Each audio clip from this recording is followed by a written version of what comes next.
What's up and welcome to another Mograph Mocast. I'm Dave. And I'm Matt. Joining us today is our dear friend, the Halo Master himself, Mr. Jon Jags Nee. Good morning, everyone. And Mograph is a supplement to our site, mograph.com, which is a motion graphics tutorial site with tutorials, plugins, podcasts, and other Mograph stuff. And on the show, we talk about everything ranging from motion graphics to Cinema 4D, After Effects, plugins, render engines, doing business, doing taxes, being a contractor, or working for the man. You can email us info@mograph.com. Let us know what you think about the show. Questions, comments, concerns, queries, grievances, artist suggestions, show topic ideas. We're on Facebook, Twitter, Instagram, YouTube, TikTok. Mograph.com. And I've been doing some live streams on TikTok just for fun. Nothing major, you know. TikTok is one of those places where you set up a stream and you aim it at your computer while you're doing something. And then you just talk to people. Yeah, I mean, know. some people enjoy that. You know, you come across. I like coming across the ones where people are like 3D printing and stuff. It's funny. I was TikToking last night, and the Mograph one came up like 4 times, and so I would sit there and watch it for a small amount of time, and I was like, why does he keep on rewinding everything? Why is he rewinding the timeline? It's because the image is flipped. So the timeline moves backwards instead of the other way. You have to flip it every time, and that's dumb. I know you got to, and so I do like a lot of TikTokers do. You roll for a while, and then you turn it off, and then you restart it because TikTok through the algorithm starts spitting it out at people. Yeah, so it's probably why it kept spitting it out at me. Flip it. You have to flip it every time. Yeah. It was showing it to you over and over, I guess, and talked to a couple people on there. It's kind of fun. Met somebody who had just started listening to the show, actually. That's cool. And talked about Mograph TV, which is coming out soon. We're running a few more tests, or actually live streaming to it in the background. Are we? As a simulcast stream. Did everything work all right? Everything seems to be working right now. We'll find out after the show. It's something that we're going to do eventually. We're not going to do it right at launch because there's just a lot of things to take care of. But once everything is stable and we know it's running well, we'll be interjecting that feed into it as well. Now, both streams will be running on mograph.com, so you shouldn't be getting a lot of alerts about Mograph TV going live unless it stops for some reason. It has to be restarted. But our tests, it's gone for a month without stopping, and that's only because I had to turn it off and do some maintenance. Right. So both streams will run simultaneously, so you'll be able to either click that or click on us whenever it's live stream time. And at first, you'll only catch the live stream for this show on the actual scheduled live stream link, not on Mograph TV. You will catch the repeats each week on Tuesdays, I believe, as well as some repeats of some other live shows, including Rocket Lasso. You'll be able to catch a lot of like the recent version of that, and you'll be able to. What other live streams do we have? We've got live streams from Boris Effects. We've got a ton of stuff from Maxon, of course. Replays and talks and tutorials and all the fun things there. And then you'll be able to also watch stuff from Plain Arts, like the podcast that Andy does. Who else? Be great. Isaac's channel. And then, of course, last but not least, tutorials and other things from Jon Jags Nee. Hi, that's me. On Mograph TV. You'll see him appearing in and out, giving little tips and tricks, interstitials. For y'all that are brand new to motion graphics, there's a lot of good tutorials on like WTF is After Effects and things about Illustrator or maybe programs you haven't touched before. So it's gonna be great.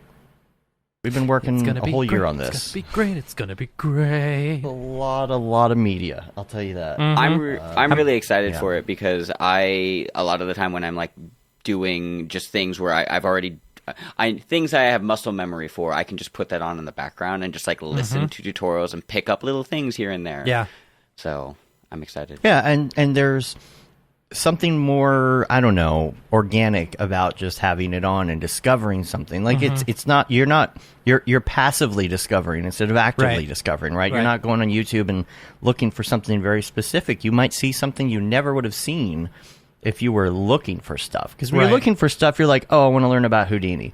Right. You don't learn about like random third-party plugin that you've never heard of before, you know? So I was thinking about it There's- the other day, and it's going to be really interesting once people start watching this, you know, or keeping this on in the background, how the conversations amongst the Twitter sphere and, you know, meetups and stuff like that will, like, people will be referencing things that they've seen previously in the week. You know, it's like, oh, yeah, you Right. can do this. Oh, yeah, like, this is a main topic of discussion that we Right. just so happen to, you know, have scheduled out or whatever, which is neat.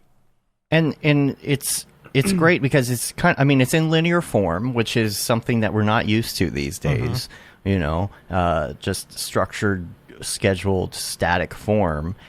But what I think is great is you get to stay up to date on a lot of industry news and things, because there's going to be interstitials and breaks and tips and, you know, updates, and we plan on evolving it even more. Yep. There's going to be so much more. But This is just phase 1 of Mograph Yeah. TV. And commercials and stuff too. There's commercials on there, but we try and put like some edutainment stuff in there and mix it with other things, and trying to get back that feel of like a television station, right? You know, and you know, maybe in the afternoons you check out the Mograph Funhouse, and it's like, you know, it doesn't exist yet, but it could, you know, stuff like that. I like that. Let me host Mograph Funhouse. I'll take that one. It's just like, yeah, It'll it's just like, it'll be me and Jags just messing around in the Rococo suits. yeah, dressed as clowns. Mograph Funhouse is all live Rococo in Right. Unreal.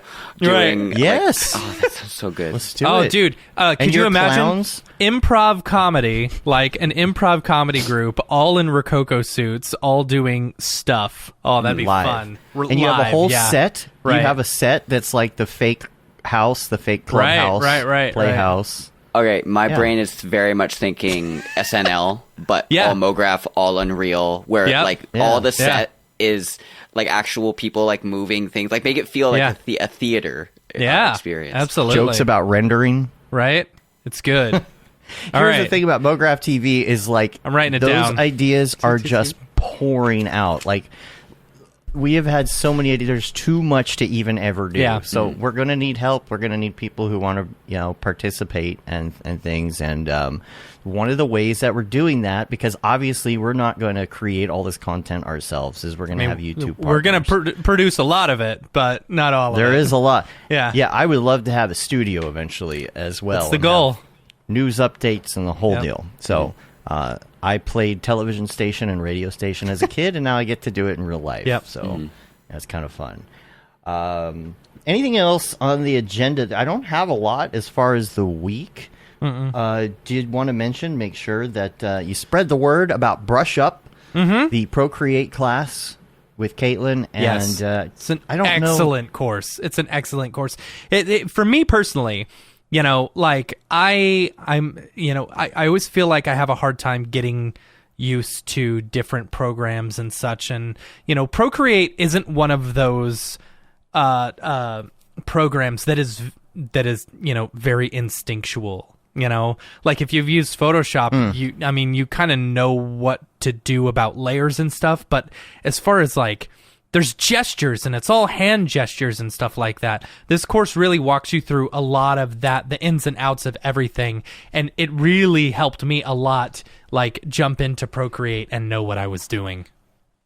Yeah, Jags, I don't know. Do you have the course or not? I can't remember. I do, and I've gone through a couple of the videos so far, and like as a motion designer who can't draw, like that having a Same. tool that just guides me in that direction is helping me. Like my use case for it would be having better storyboards for my clients. Like when I show like my rough paint skills in After Effects, I can actually just use Procreate instead, and that's what I'm excited to translate it to. Because if you see some of the storyboards that come out of like Disney or Riot Games or anything, they are like full-on animatic experiences, and I feel like Procreate is one of those tools that can help pitch to clients ideas so much easier. And if you're an animator, like, hey, you can, if you have those illustration skills, you could probably take it to the next level as well. Yeah. So check that out on the site. You can also get the other classes there. The Houdini, Stop Being Afraid of Houdini, I did see that Sarah is no longer afraid to be not afraid of not being afraid of Houdini. There you go. Saw that, and Vernon says late night Adult Swim level of weirdness with Rococo suits. Totally. I can see that. Totally. And I was just talking to Matt this morning. We're doing these classic Mograph clips, stuff that we did back in the day, stuff from other people as well, some of our other partners, doing these classic clips. So if anyone knows of any classic clips they want to bring in, but I think we're going to do bumpers that are kind of like Adult Swim-ish, kind of weird. But we are talking about doing other things like Trippy Visuals Hour or Demo Reel Power Hour, things like that. Demo Reel Power Hour, half hour. Yeah, the Power Hour, half hour, a half hour of Power Hour. Yeah, so, just ideas. And every night I lay in bed thinking of more ideas and I can't sleep, so. It's, that's been my ultimate dream is to, just do cartoons the rest of my life, and hopefully this will get us to a point where we can just make cartoon shows the rest of our lives. Yeah, our office will be like the Mad Magazine office, right?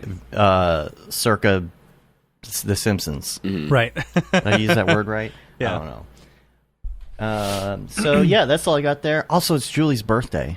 Oh, So, today? Me Julie, it's her birthday. Huh? Why are Happy we doing a birthday, show? Julie. Why are you not? Why are you your doing day a with show? Oh, her? we're hanging out after. All right. I am. My kids I'm are honored, Celebrating so- on Saturday. Yeah. What? My kid's second birthday is on Thursday. We're celebrating on Saturday as well. Yeah. So we can, have a little barbecue and things. It'll be fun. Yeah. We're hanging out tonight too, as well. So I don't have any other week wrap stuff. Only other you? thing, if Camp? in case anyone did not hear, we officially announced the dates for Camp Mograph last week. For this year's Camp Mograph, it's September 15th through 19th. You may be thinking to yourself, wait a second, that seems like an extra day. And you would be correct. We added an extra day for activities and stuff like that. One that is no workshops. It's just fun and activities and hanging out and stuff like that. So it's for people who want to do it. You don't have to. Or, it'll be great. It'll be super great. And it'll help us, to where we don't have to pack up and get everything cleaned in like 3 hours from when we wake up and stuff like that. So and I may have mentioned it last week, but the thing about Sundays is that flights are more expensive than Mondays. They are. If yes. you wanted to go home, no, if you have to go home and get back to work on Monday, you can too. Yeah. That's part of the. We reason wanted to add that option in there because we had quite a few people asking for it, in the follow-up emails and stuff like that. And so we figured, why not, And this place, man, so it's Camp Silver Beach in Virginia. You can check out some of the pictures and stuff like that online. But yeah, it's got like 12,000 feet of beach shoreline, which is fantastic. So that should be a lot of fun. Yeah, the cabins are nice. They're nice. They're not as themed and as fun as last year's, but they're still nice. Yeah. So and then we'll have a few other things that we can announce. Still working on lining up teachers and workshop people or and fireside chat people. We've got some people in mind, some people we've been talking to, but stay tuned. For those who are interested in finding out more, you can sign up at campmograph.com. We'll send out an email blast to everyone once we have more information. But save the date. Blast. Save the date. Yeah. September 15th to 19th. Yep. Cool. Yep. We got to get a promo video out. We do. There's lots to If you do. guys Not need that we help. need one. We don't need one. I said no, not that we need. We are going to make one though. And actually, Jags, we'll talk to you about that. Maybe we can talk about some video editing What's up? and things. Because you're going to be our official video person now. Okay. Sorry, I'm you're looking forward already for staff. I We did not we plan volunteered staff. you for staff. Okay, I voluntold, but Voluntold. I was gonna say we should bring our Rococos and maybe do like a sketch of what the live skit could be for Mograph TV. There you go. Okay. Okay. I'm hoping by that point we'll already have it going and up and running. Exactly. I mean, you got 9 months, right? I'm sorry. I'm going to throw this random idea out there. Fireside chat, like right before it, we do like we reenact a play, but all in mocap suits. Sketch. Exactly. But then afterwards, we post that like after camp. Like, hey, here's the thing from the fireside chat. Okay. Virtual. That's not too bad. Yeah. Just talk to Rococo about them sponsoring. Be like, hey, you want to come sponsor? That'd be fun. Yeah. Do a Rococo workshop. That'd be cool. Rococo workshop. See, that could be fun on the climbing wall. You get. Oh yeah. Or the swing or whatever. Could you do that? Could you do that? Jameson can't make it, right? So no, he can't make it this year. Because you could put that suit on him and have him climb the wall. And right. Yeah. Oh man, that'd be funny. We'll just have Jags climb the wall. I can do pull-ups. I can do at least 3. Are you a climber? All right. I think I could. Yeah. Or at least a rope or something. Yeah, just I to could see easily the do capabilities. That. Yeah. There's a zip line at this one. Could we do a zip line, or would we have to have someone like running underneath with the computer sensors? I don't know. We don't have it yet. We don't know how it works. I think it depends on how far it is. Yeah, but that would be boring. It's a pretty far zip line. It would just be like it's cool. This. It's cool. It would just be a well, we'd have to make sure that the person moves a lot. You know. Yeah. Or like does like a Superman thing. Mm-hmm. Yeah. Of course, you could just have someone standing up. You could just do that on the ground. I mean, let's be real. Couldn't you just make a pose and then just keyframe it in 3D, like along a spline? I feel like we're getting way. But where's the fun in that? Where's the fun in that? That's not fun. So. Yeah. So you're going to be doing this stuff for us, hopefully, and we'll the only person you have to answer to though, besides us, is head of staff. Head of staff, Casey Hupke. Okay. Yeah. Head of staff, Casey Hupke. Yeah. Yep. He's going to be on next month or something as well. Mm-hmm. So I'm sure we'll be talking about camp there as well, and we'll have some more information. Got to get head of staff on to make sure that head of staff, Casey everybody's Hupke, in line. Right. Everybody's doing what they're supposed to. Whoop them in shape. Right. Run drills every morning. Right. Yeah. I'm back for that. Yeah. We'll make sure that he has his, camp fedora or whatever. What are those called? Those bucket hats? A bucket hat and like a whistle, Oh yeah, he definitely needs a whistle. At least. A special Spider Lord whistle. We should make like specific Camp Mograph bucket hats for him, Yeah. And a two-tone Spider Lord whistle. You hear it normal, and the other whistle is so high-pitched that only the Spider Lord can hear it. But if he has to blow the whistle at you, the Spider Lord will hear it too. You'll know. He'll be disappointed. You will be... People are like, who's Spider Lord? Guess you got to come to camp. Yeah, got to come to camp. Every get all year. Those, got to get all those, all the inside jokes. Yeah, exactly. So let's move on to Jags. Let's talk about you, Jags, and we're going to talk a lot about Unreal Engine as well today. Yeah, I think so. It's going to be kind of our focus. We're going to talk about Rococo and all that, but let's start at the beginning. Mm-hmm. And tell everybody about you, and tell everybody about like how you got into the things that you're in right now. Yeah, totally. I guess if we go to the very beginning, when I was a kid, I lived in San Diego /Alpine, and I'm not sure if you're listening.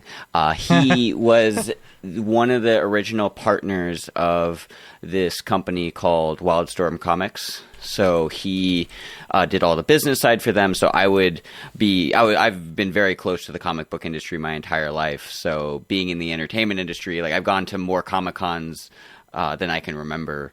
That's fun. And eventually, this explains a lot about you, Jags. Sorry. No. Like I love the entertainment industry. It's all clicking right now. As close to that as I can.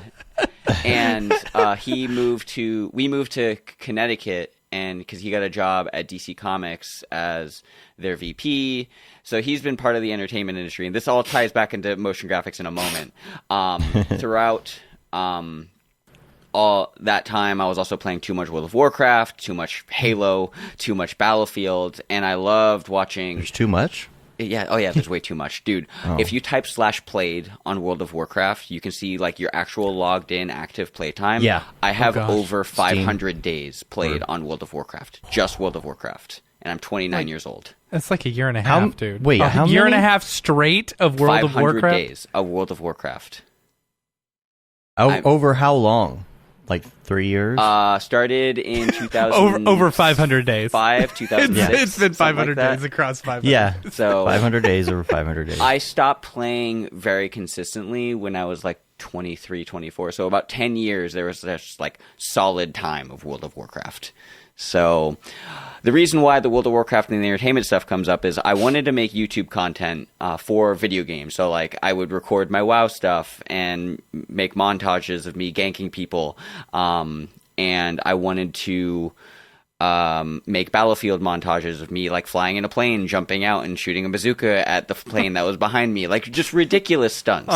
So I would film all of my gameplay and post it to YouTube, a YouTube channel at a Walk My Wee Walk. I'll link that to you, Dave, if people want to see it. All right. My dad, when he left DC, he wanted to make his own company. So he started a board game company with a couple other partners called Cryptozoic Entertainment. So Cryptozoic is known originally they started with the World of Warcraft trading card game. And then they made other games with like Walking Dead and their own original IPs. And I was working there for a very, very long time. I graduated high school. I didn't want to go to college because I was like, I just want to play World of Warcraft. I was a dumb teenager. And I worked for my dad for a while. Don't ever work for your dad. We have a good relationship now, but it was challenging for the first bit. I decided to go back to school. I studied economics. Well, you were just playing World of Warcraft on the clock. Yeah, exactly. You weren't the original Leroy Jenkins, were you? No, I wish. But that checking. video is a classic. That is absolutely like my childhood right there. So Yeah. when you eventually I went back to school after about a year, Cryptozoic, they let go of their video guy and they were like, does someone know how to make videos? And I raised my hand because I just happened to be in the meeting. And they're like, do you have video experience? And I linked them my World of Warcraft YouTube channel. And they're like, great, you're hired. Here's a Canon T3i. Go make a video. Ooh. That's what I'm shooting on right now. Oh, nice. Okay. Yeah.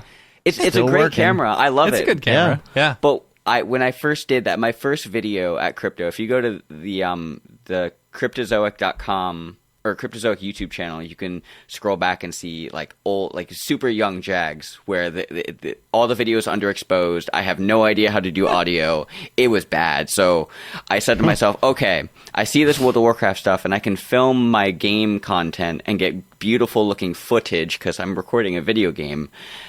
I don't know how to use a camera. Let's just learn After Effects. So I started doing motion graphics for board game videos. And since they let go of their video guy, I said to my dad, like, hey, I love you. I don't want to sour this. Let me do marketing. I don't work for you anymore. And he agreed. So they agreed. So I applied to crypto as like a real Cryptozoic. It's very confusing being in our industry. I applied for the marketing position, and they gave me the position to help with video stuff, and I did that for a handful of years, just learning how to shoot with my phone sometimes, or just mainly taking their print files that they would send to a factory and be like, all right, how do I make a 2D card in After Effects, and then just doing titles and stuff. So that was my sort of training ground for After Effects. Someone in the chat said, "Don't forget the bleach blonde Jags." Oh, there is I need to know about this. Oh, I will link you to the old Cryptozoic videos. You will see. Well, I'm looking at them right now. Is there one in particular? Oh yeah, you got to link me to it, Matt. I think there's one further down. Oh, okay. Here's one that's Jags, but he's not blonde yet. Oh, is it like super tiny Jags though? This was on my birthday of 2015. Oh, So nice. this was 7 years ago. Okay. Let's see.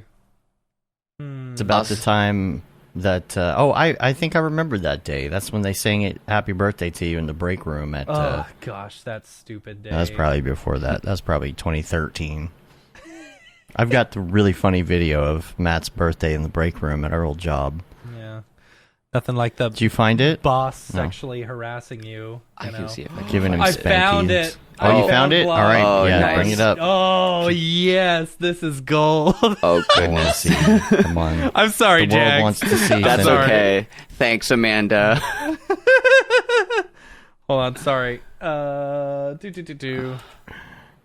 I don't even know what photo you're pulling up, so I'm excited to see. No, what you it's have. a video. It's a Oh, video. it's It's, even Video, better. okay. Oh, stupid Skype. Sorry. I know. I see Matt's typing for a long time, I'm trying. leaving my messages on red. I know. Sorry. It's because I'm across two computers, and right now my Synergy isn't working on copy and paste. Synergy. Synergy. Synergy. Here we go. You ready? Oh my gosh. I'm sorry. What is Taking it? a long time to get this link. The suspense is killing me. I know. Hope All it'll right, here we last. go. Oh my gosh! Come on. Matt is typing. What is the problem? I believe. There you go. There you go. There it is. You could have sent it to me on something else. I should There have. we go. Yeah. All right. Cool. Of course, now I got to wait Oh for an my ad to play. god. This is gonna Do be you need fun. you need YouTube Premium. Premium. Yeah. It's so good. Oh, I just got it the other mean day. Red tube. you mean? Beautiful. I mean YouTube Red.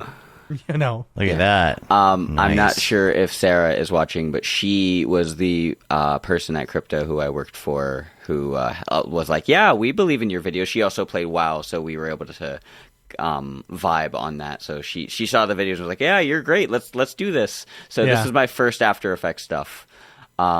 Just taking Nice. their graphics Very nice. and just dropping it in on some title cards. I tried to do so many ridiculous things with expressions because I found like Oh my Media gosh. and just like let's sequence these things. I was very much thinking like I guess it would be a Houdini artist now, where it's just like let's do procedural animation, and I didn't have to do that, but I love it, Jags. I love was it. where my head was at. Thank you for letting us show that. Of course, Yeah. of course. My ego is this big, and it gets bigger every day. So I did that at Cryptozoic for a while, and I was still going to school. I was studying econ at Cal State Long Beach, and I eventually got a degree. But that was economics. in economics, yeah. Wow. Okay. So forecasting. Why studying economics and stuff? So I originally went to school because I wanted to do game design, and my Where's first my thought TV was psychology. Should put Mograph TV on there. Yeah, right. Yeah. What's up with that? Send me the link. Yeah. Keep going. Sorry. No, you're fine. I wanted to do We're so psychology for distracted. game design, and I realized that it wasn't going to be at like the job market for psychology was smaller than like getting a finance job, and I could make more money doing economics. Like I could just go work on Wall Street and make a lot of money if I wanted to. So I was like, let's do econ because then I can also translate a lot of that knowledge to game design. So like studying markets, estimating like scaling curves for leveling up in RPGs and stuff like that. I wanted to take all Wow. that math and translate it into video games. So it's so funny. My senior project, I created this equation that predicted the probability that gave us the probability of whether a team would win the championships in Overwatch, because I did not want to do a banking project. I was like, I want to do something related to video games. So I was like, I bet I could make an equation that allows me to input how much damage a team is doing, how much healing they're doing, and it would spit out, yeah, they're more likely to win than the other team. So it was ridiculous. So I studied econ for that. So I have a little bit of a math background, but it's more of like I will do math if I'm interested, but if I am not, like, calculus, get it away from me. Oh, I hate no, calculus. same way. It's the only reason I'm not a doctor right now. And I got through it, but it's if I don't care about it, I will put zero effort into it. So I studied econ, and at the end of my degree, I was like, okay, I'm doing freelance right now, and I'm making a fair amount of cash doing videos for board games and some event videos. I had also bought my first Sony camera, and it went from T3i to Sony A9 with a 16-35, like super uber lens. I just was like, all in, let's go. And people were like, wow, your quality got so much better overnight. I'm like, yeah. That's funny. So it was like, okay, finance job, video. Finance. I'm gonna do the video stuff. That's way more fun. Yeah. And then, and I'm skipping a lot, but I was doing that for a while. After I finished school, I moved in with my mom, and was working freelance for a toy company called Super 7, helping them with their video content. And then COVID happened, so we couldn't do any shooting. And I was like, okay, what do I do? I had some other editing jobs, but then my now current main client, Ultra Pro, my old boss at Cryptozoic, his name is Deacon Wheeler, he moved to Ultra Pro, and he recommended me to them to do their video content. And they sent me some sample stuff from 3D. They even included some videos from Already Been Chewed, and were like, can you do some of this stuff? And what should have come out of my mouth was no, but I said yes. Nah, always say yes. Always figure it out yes. later, or hire the people What who I can do it. should have said was nothing.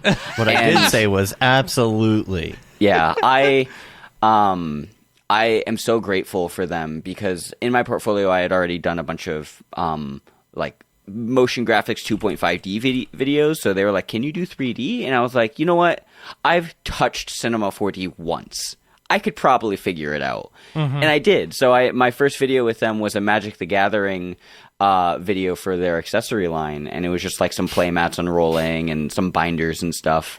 My other friend Bree Eklund, Radioactive Tea on Instagram, if you want to check her out, she helped me with the modeling stuff, and then that just sort of escalated into like learning Cinema 4D. I picked up the School of Motion Cinema 4D Basecamp, and then immediately after that video, Mograph had the Unreal course from Winbush come out, and and The Mandalorian was also being teased, and I'm like, okay, what is this video game stuff happening? I have one 2080 Ti. What can I do with this? Because in that first Cinema 4D project, I didn't realize that render times were like days. I just did not expect that. So I ended up taking the Unreal course because I was like, I need another solution. And then Ultra Pro was like, we have a bunch of board game videos coming up. And fortunately, the products didn't have like translucency or anything with like super complex textures. It's just like cardboard and stuff. So I'm like, okay. And I did a little dinosaur promo in Unreal. I remember that. It was really good. Oh, thank you. I'm really proud of that one. There's a game called Past the Pandas, also in Unreal, and it's also just like very basic textures. And it just started doing more Unreal stuff, and I was like, this is great. So now I dabble a lot with Cinema 4D, a lot with Unreal, and I kind of just pick and choose which software I use based on what the product is. So like if I'm doing a product video for something that's transparent, like a transparent material, like a card sleeve, then I was like, all right, we have to use Octane or Redshift.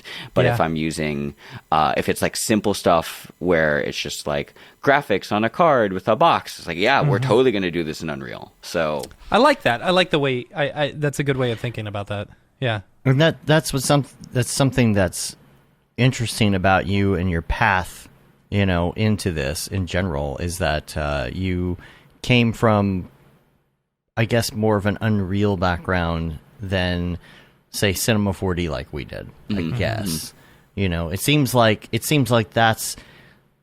we're slightly opposite. Like we do Cinema 4D and we dabble in Unreal, and you're kind of the other way, right? But of course, lately you've been doing a lot of C4D stuff. I feel like just in you being on Discord and stuff, I've noticed. How are you feeling about like engines and stuff right now as far as non-real time? So I am going to say it straight up. Cinema 4D, Octane, Redshift, Arnold will always look better than Unreal between, I'm going to say, 2022 to 2024. I feel like just...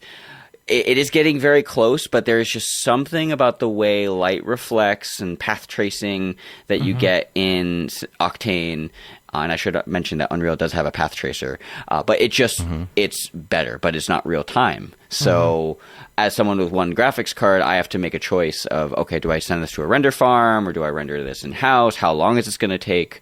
I can't wait for Brigade, for example. Yeah. I'm really excited to see what that does. And I've not dabbled with Octane in Unreal, but apparently it is a thing.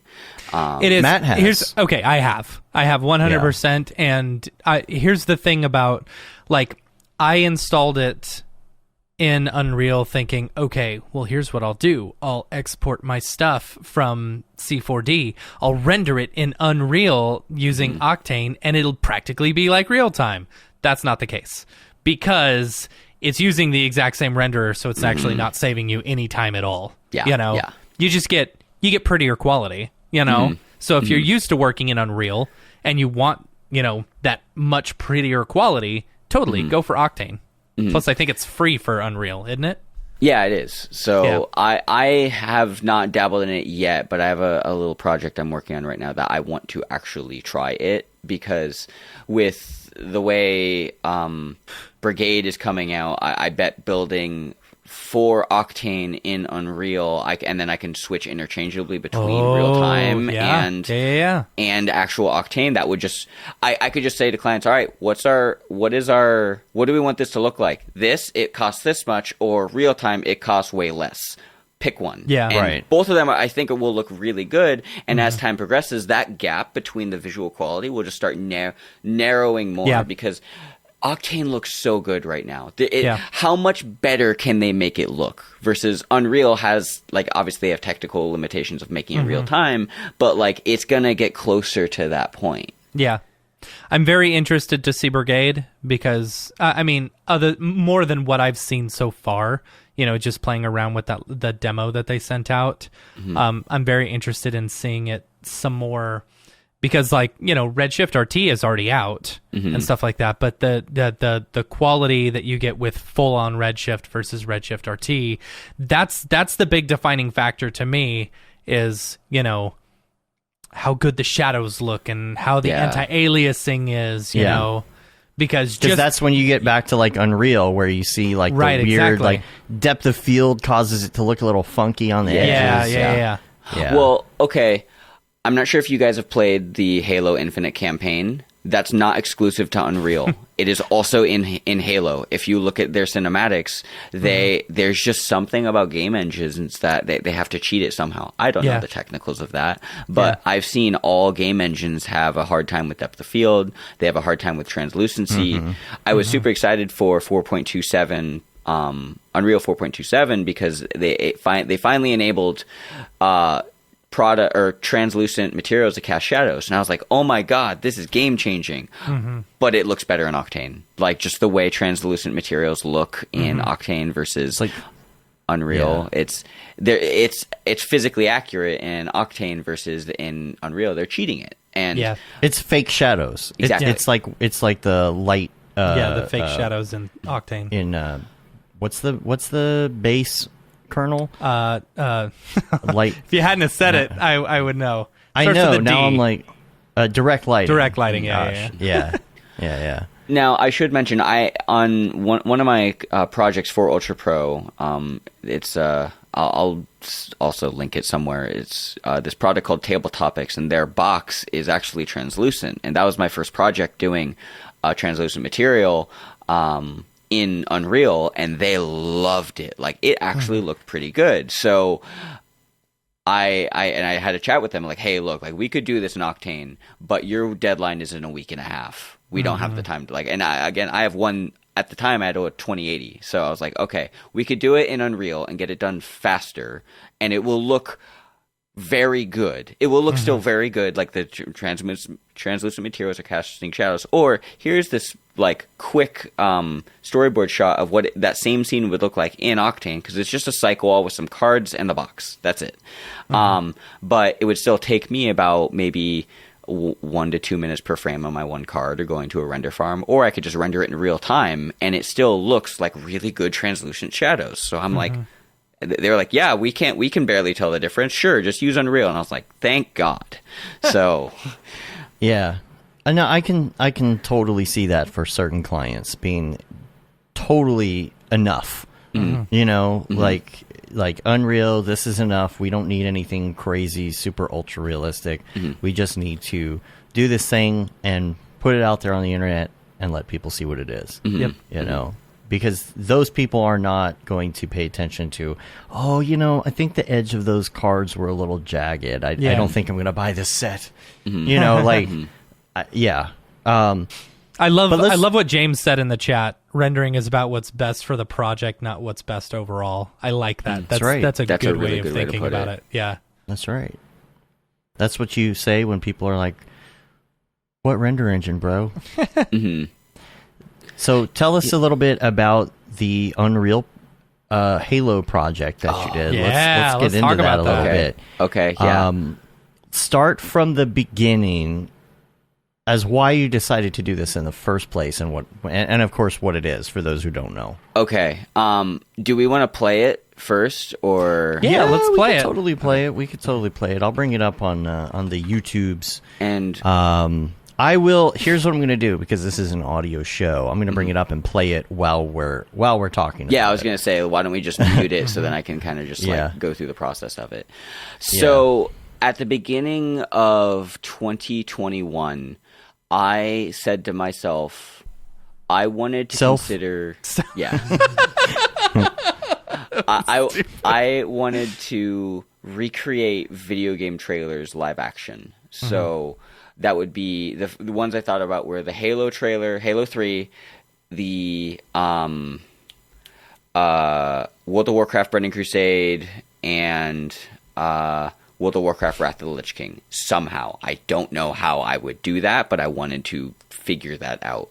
COVID happened, it was happening, and traveling was harder, and I was learning Unreal at the time, so I was like, all right, let's try doing Unreal. I'm actually going to rewind a little bit. If you go to my YouTube channel, I actually have a little toy trailer that I made of a little Master Chief action figure where I brought him to the Grand Canyon and like with Element 3D put some capital ships in the background and some banshees. With my 90 macro lens, I was standing on the edge of a cliff trying to get these shots of this little action figure. That's funny. And you're like, do it in post, bro. Exactly. And I did that shoot in about 3 hours because we were only in the Grand Canyon for 3 days. And I was also on a date with my girlfriend. So I was like, all right, well, I'll do this on the side. But like, and I could probably get some of these shots. It's 6 shots. So, and I'll do most of it in post. Long story short, I found out doing it live action was going to be incredibly challenging. So I was like, let's do this in Unreal. At Camp Mograph, Matthias and I were talking about doing some projects. He loves video games from the mid-2000s, Halo, Mass Effect, so many games that came out during that time that were just epic. And I... No pun intended. I see. And I thought the Halo 3 trailer would be a good start to that because, one, Halo Infinite is hyped right now. There's a lot of stuff happening with that. Everyone's playing it, so there's that. And then also, it's really a 6-shot film. That's all it is. There's 6 components, and there's not a whole ton of things in the scene. It's an environment, some grass, a character, some wreckage, a big alien ship, and some other spaceships, and the Master Chief model. So I was like, this is easy. Sure, cake, right? When Matthias and I were at camp, we were like, yeah, this is totally doable. Very easy. We can bang this out in a week. And I suddenly realized that to do it right, there were a lot of things that I did not think were going to come up. So, like, for example, blowing grass in the wind. I didn't know how to do that. Doing landscape materials, or like a landscape that is so big to encapsulate the real trailer. Yeah. I didn't know how to do that. Like, we tried using a 16K map and it crashed on Unreal 5 because I didn't know how to build that correctly. Then using an 8K map, and I think we ended up using an 8K map, but even then, when you have that big of a texture, you just get tiling everywhere. So then I had to figure out, okay, how do I get this landscape to not look like gross from like, because the scene is so big, and that big wide shot of the big alien portal thing in the background, you would just see tiling everywhere, and I'm like, okay, how do I figure this out? So on my YouTube channel, there is for those of you who are listening, there's a video that goes into the behind the scenes of it. When Matthias and I jumped on, I didn't know how to model. So he modeled all the wreckage stuff. We found the Master Chief online. We built the environment ourselves. So that entire landscape I built in World Creator, and then doctored it up in Unreal with the landscape tool. And then there's so much Megascans in it. It is like all the cliffs that are there, it's like 2 or 3 of their desert cliff pack just duplicated and scaled and resized and changed slightly, so then it would create that depth. The cliff from the landscape actually didn't have a sharp cliff fall off. It ramped down because I couldn't figure out how to get it to slope, do a 90-degree cliff. Sure. So I just had to have like layers of that Megascans cliff over and over. So once we had like the models and the Megascans set up, the biggest challenge was making it feel like there was depth in the scene with fog, and using the tools in Unreal but giving it detail, because in Unreal you have a tool called exponential height fog where it creates fog in the distance, but in the foreground it doesn't have like wisps of like smoke coming by. So we kit bashed so much stuff from the Unreal Marketplace to get smoke in the scene, get fire in the scene, get blowing grass in the scene. In that YouTube video I mentioned, the BTS, I go into all the packs I bought to... How much did you spend total? Some of it I did get free. I think it was at least $300. Yeah, okay. So that was going to be my question. I didn't know if this is all free stuff or... Yeah. I know for a fact that I bought the Master Chief model on Sketchfab or TurboSquid, one of the two, for $30. That's not bad. That's a good model, too. Yeah, no, that's a great looking model. Yeah. Whoever designed it, I'm sorry I don't remember your name, Master Chief Modeler, if you're listening. It's in the description of the BTS and the trailer. The dust pack I think was $60. The fire pack was another $60. Like, all the Unreal Marketplace assets are very cheap because they're built for a video game engine. So you're not getting like 4K textures. You're getting 1K or 2K textures. Did you was there any comp work at all? No. So Matthias and I were talking about comping, and this you in the helmet. Awesome. It sits on my computer. You're my favorite. So Matthias and I, we were talking about comping in Trapcode particular for the big sky vortex. Right. But I'm thinking to myself, as someone who's getting into Unreal, who has very little experience with After Effects and comping, their brain is thinking, what can I do in camera? So I was like, we need to do everything in camera, because our target demographic for this is people who want to start learning Unreal, and they have they want to stick in one piece of software, and they don't want to buy Trapcode particular. And I should say I love Trapcode particular. It has its use on so many things. For this, it didn't. I don't think it would have worked. So we thought about, that was the only thing we wanted to comp together. Those are all my friends from high school, us doing LAN parties and stuff. Nice. I'm going to have to go pause frame by frame and go take a look at that here. I miss those days. And so we didn't to answer your question, Matt, we didn't do any comping because I didn't feel like it was the right way to execute on the project, because I'm trying to live mainly in Unreal and make a lot of my work feel like a video game, because as time goes on, video games are just going to look better and better and better to the point where we're going to have a hard time differentiating film and video game. They're just going to be equivalent at that point. So no comping, but we might do something at some point. I will say comping in titles after the fact, I think, is a thing. Like After Effects text animation tools are just better.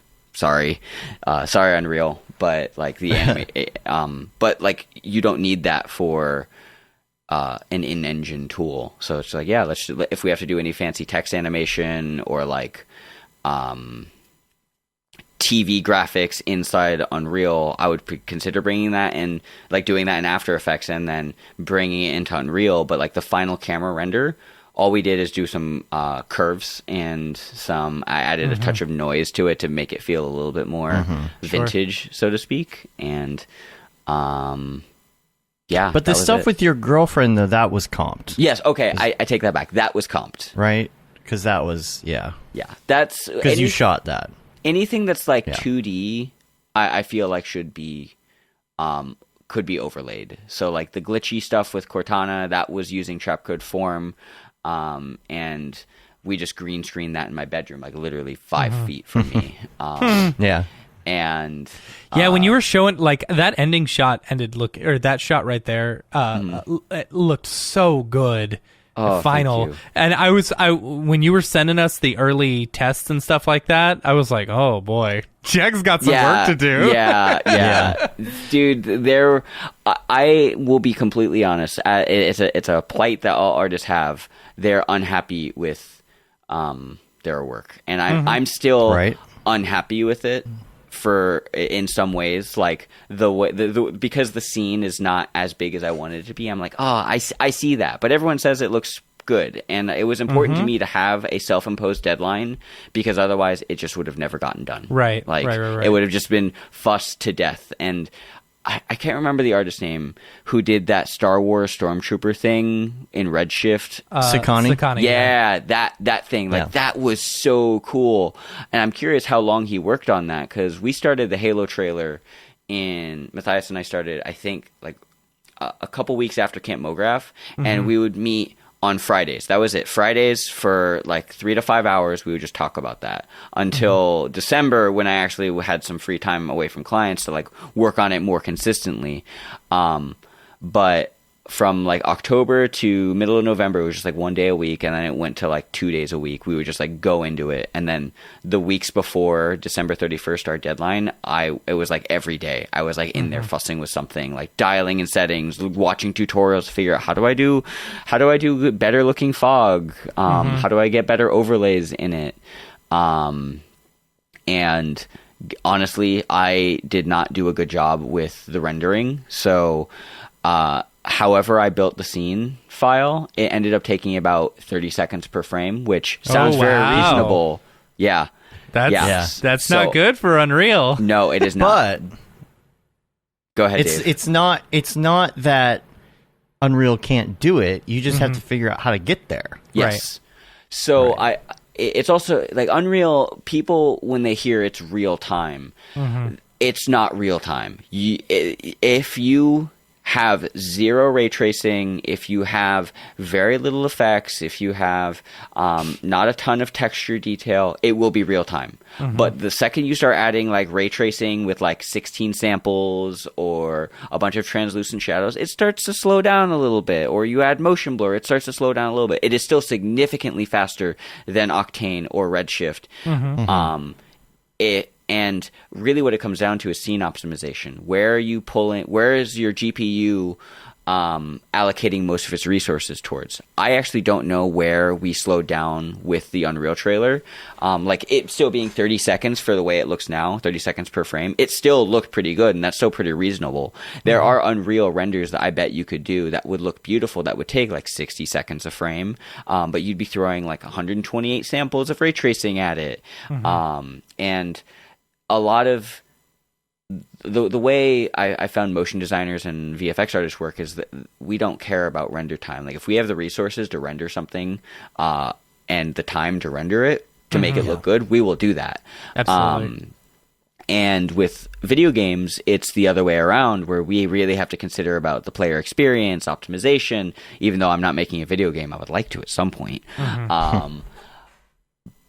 We have to think about, okay, is someone going to be on a 1080 or is someone going to be on a 3090? So like leaning towards what the final, thinking about what the final way the I guess viewer or gamer will experience the content will determine how you optimize a scene. So like for me, I will most likely always build things to be more filmic ready. So I'll deal with like 5 seconds a frame. But if you're designing a game, that's unacceptable. That is 0.25 seconds, 0.25 FPS or something like that. So or 0.2. Right.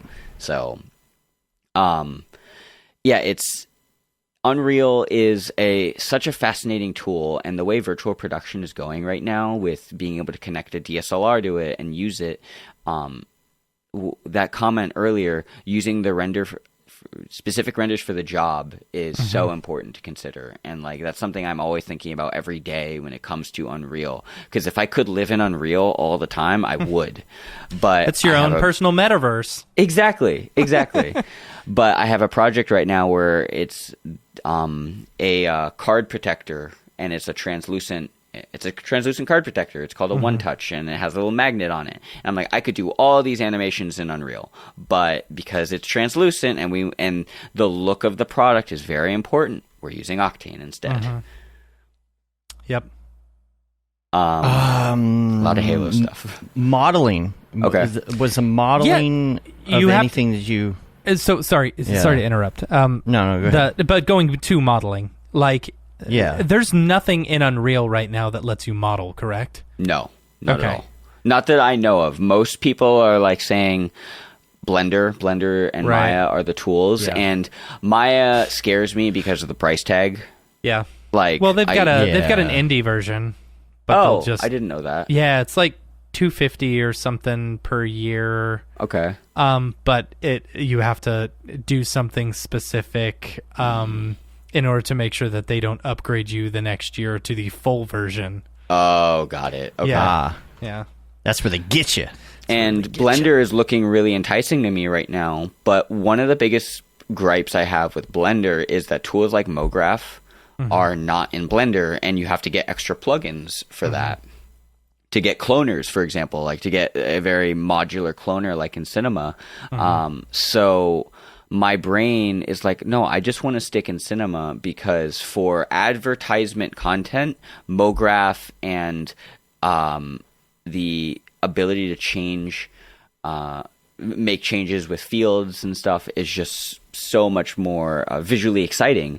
And doing that in Blender feels like it's more challenging.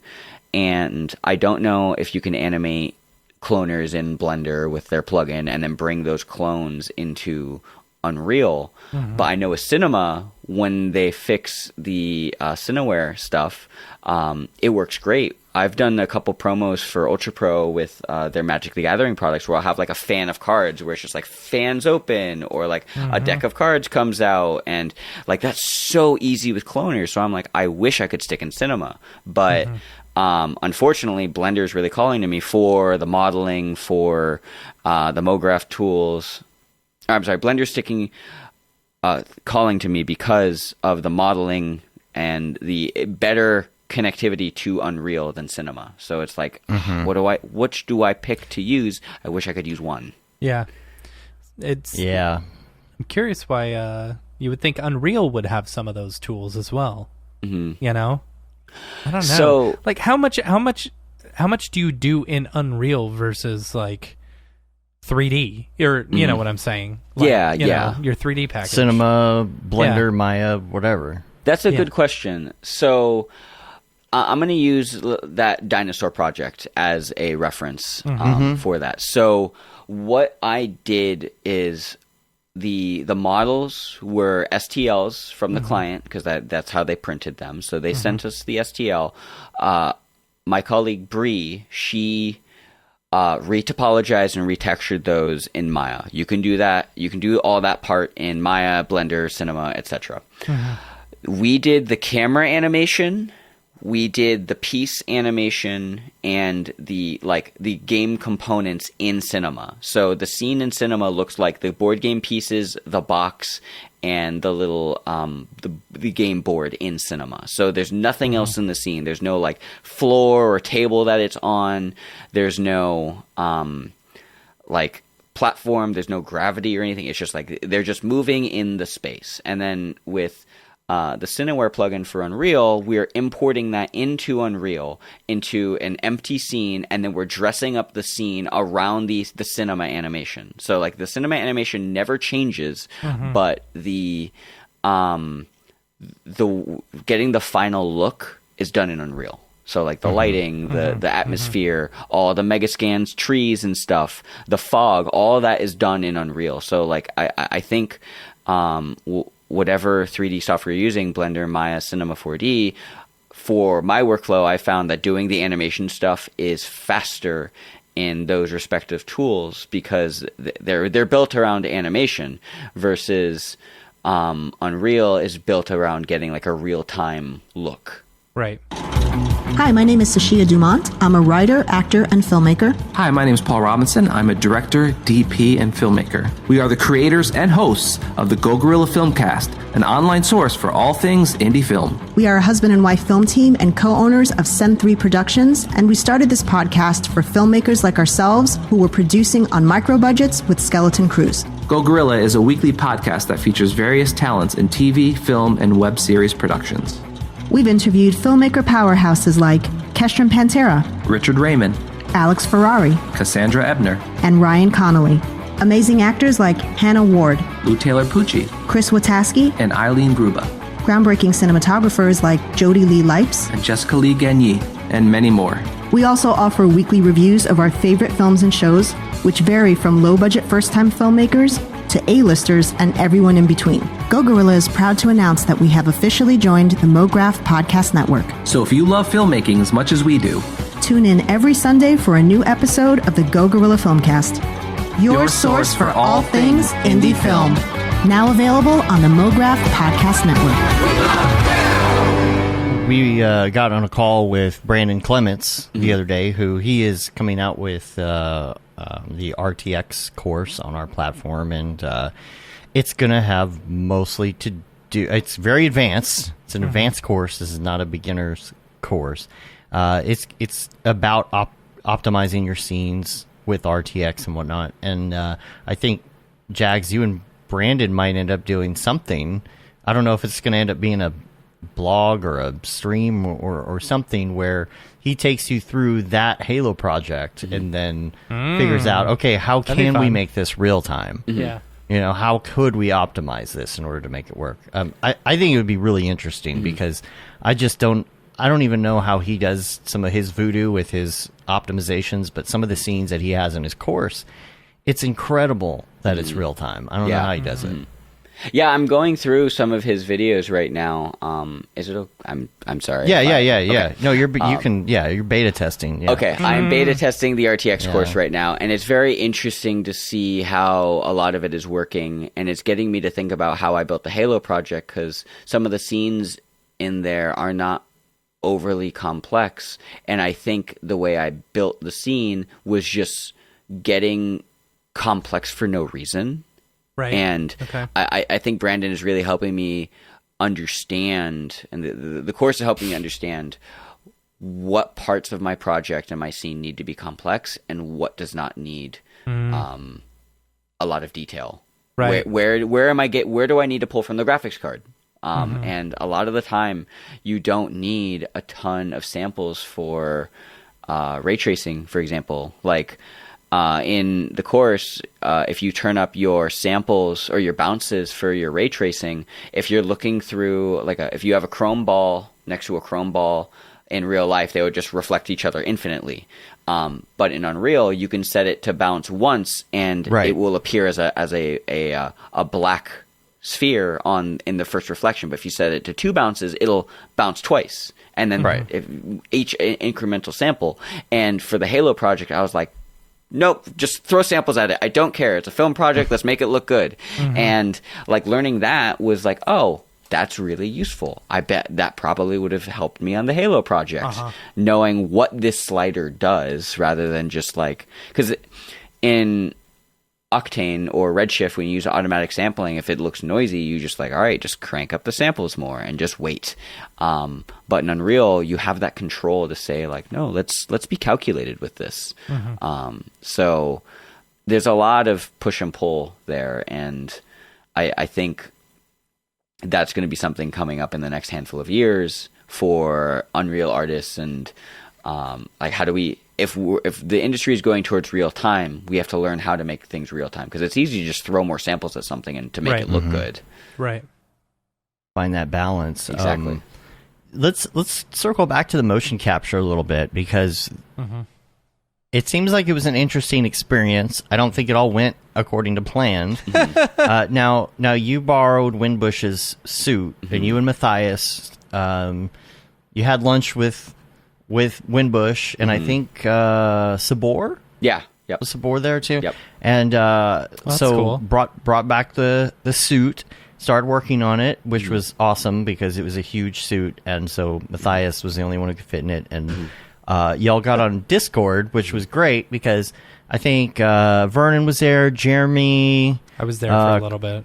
Yeah, and you were doing this capture while we're sitting on Discord looking and messing with it. I think Vernon helped you through some of the ins and outs of getting it into cinema, but even so, there were some steps, but it didn't seem that bad. And, within 20 minutes or so, you had something working, and that's when I was convinced. I was like, okay, that's version 1 of the suit. Let's buy version 2. Right. Because it seemed easy enough. So what were some of the issues that you ran up on? So I guess I should first mention, I was also sold in that moment that, like, this is next level. And I ended up getting a suit because I do think that the second version is going to be like fixing a lot of the bugs that I encountered. I also am believing that Matthias and I did not do the workflow correctly, because yes, we could spend about 20 minutes or so and get it into cinema. But when I think it was last week's show when you had Nick on Smearballs, and he said to have, there's another piece of software called iCloner or something like that. iCloner, yeah, and that helps with cleanup. And I didn't do that. We didn't do that. So when I opened up the FBX for the first time straight from Rococo, with some of the filters on for preventing knee popping, it still was not where I wanted it to be. It looked janky, it looked weird, and it would have bothered me. Do you think that's going to be fixed in the new version, in version 2?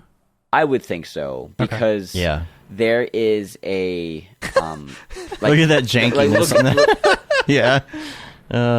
When people talk to me about software and they get frustrated at software, I sympathize, but I also try and sympathize with the engineers on their end as well. They're probably aware of a lot of the issues that we're working with, and they're of course working on it. Like, it looks pretty good for some stuff, but what we got from that day, it didn't look quite right, and I felt like this shot right here, it would have not looked as clean. So Gabby, who was in the Windbush class showcase, that's her. She has an Xen suit, and she helped us out big time with that. She is an amazing motion capture artist. And that helped us. I think for the second version of the Rococo, they're more than likely aware of these slight knee popping issues. It was so minor that, like, I bet I could have gotten away with it and did some minor cleanup, but I was just like, I have to get this done on December 31st. I'm just going to ask some friends to help out. I think for my use cases, getting the suit, like my first idea is doing some like exercise tutorials, like how do you do a squat? Because I have a squat rack in my garage. So like that's not a bad idea. How cool would yeah, you could have like a really silly avatar for that too. Exactly. You know? Yeah, just like over the top, or like imagine clown suit, dude, getting Goku to teach people how to exercise. That would get people in the gym, I think. Teach people how to do the run. What's the run called? With you got your arms behind your back. The Naruto the run. Oh yeah, God, yeah. Teach people how to do that in the suit. Yeah. But see, in real life, you could put something against your chest to hold you there, so people would think you're just really good at it. Right. Yeah. Right. Yeah. That's funny. So, yeah, like that's why I wanted to get the suit, and I firmly believe that Rococo makes a good product. No offense to Winbush's suit, we had some issues with it on that day where it just was not connecting. Mm-hmm. There is likely a situation where we just weren't experienced. We didn't know how to optimize it. And just the suit may not have been calibrated because Winbush mentioned he hadn't used it in a little while. We just didn't know. So I was like, okay, I bet this works, because if you look at the Rococo Instagram, like, yeah, sometimes social media is a highlight reel, but also at the same time, like, people are making some really cool stuff with that. So right. Is that my fault or is that their fault? I think it was my fault that we didn't use Rococo, but I bet that in the future we will end up making some really cool stuff. Like, if I'm sorry to invite myself over, but when I come out and visit, I bet that we're going to be able to make something really cool with that. Just because we'll have a full weekend rather than 6 hours to plus play with it and just mess with things. Yeah. So we're going to build a video game. That's what we're going to do. Exactly. We're going to do all the animations for a video game. And Matt, who is usually in the chat here, VJ, he's texted me this week. He's been on some live streams, just watching some live streams about some of this mocap stuff and hearing what's coming down the pipeline. And the word is that the new version is going to have a lot of those bugs worked out. You know, I'm sure they're learning, and they're of course what's the suit that Gabby has? It's the X-Sense, right? That one's way more expensive, right? I don't know what the price point is, but as far as I know, yes. I believe it's way more expensive. So it'll be interesting to see, because obviously there's some competition there with that, and they're probably trying to live up to those expectations. Man, Jags, yours looks so much better than the original. Right. Thank you. Thank you so much. Yeah. I still see issues with it, and I'm like, I could have done this better, but like, you always get that. Yeah. You get that with any project, you know, especially the open world stuff, you know, with the huge world. Yeah. See, what is this shader complexity thing that you're showing here? Is that like an LOD thing? No, so basically what it's calculating is whenever the camera shoots a ray out, it has to calculate how many times it has to go through, how many times the ray collides with geometry to render that pixel. So the reason why it's super bad there is because whenever you have a fog card, you have translucency. So it's going through like 50 fog cards there to try and render that. Gotcha. So Logan, who was also on the Mograph, the special with Winbush. The special, he helped me get like start dialing things out a little bit better. So like I was originally throwing like 128 ray tracing samples at it, and he's like, dude, stop, just use 16, it's fine. And I'm like, but why? And I did, and I was like, I see no difference. So Unreal is built to like play on like 1080 graphics cards, or like people are still running on 960s, and it still looks really good on a 960. So it's like, okay, they're probably they don't even have very complex RTX on those graphics cards, so or at all, as far as I know. So when it comes to like rendering in Unreal, the complexity is just like if you have to go through a lot of objects, it's just going to slow down. That's our assumption. I also learned that with landscapes, you can tile it out. So when you export it from World Creator, you can actually give it, instead of having one giant 16K maps, it gives you 16 1K maps, for example. And cool. I bet that probably would have saved us a ton of render time as well. So yeah, that's the part of it for someone like me or Matt who's coming the other way, right? Like, how do you learn all that 4K stuff? maps, no big deal, just throw them in, you know, whatever. Yeah, so, not a big deal. It's just how much VRAM do you have, you know? So as someone who is a smaller, I guess, studio / independent artist, the biggest reason why I am like really leaning towards Unreal for a lot of my projects is the availability of assets. Like, as absolutely. an artist, I get that 100%. Yeah, you're always like, as you're an artist longer, you collect you get a big hard drive full of more assets and more assets. So if you're working in Octane for 15 years, you've collected things throughout other projects that you can use or built things. But if you are a newer artist, how do you get a cabin environment? And like, how do you justify that to a client just starting out? Like, hey, can we have an extra like $1,000 to build this environment for your water bottle project or something? Right. I don't know. Versus like, hey client, look at this Unreal Marketplace cabin asset that you thought we could put the product in. Would you like this? It's $10. And they're like, yeah, absolutely. Of $10, course, sure. $10, not a big deal.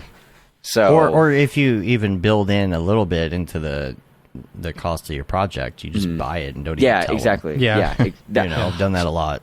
I'm doing this little spot for Ultra Pro right now for their Frogger board game, and we bought an arcade pack for it. So we're putting the game inside a little arcade.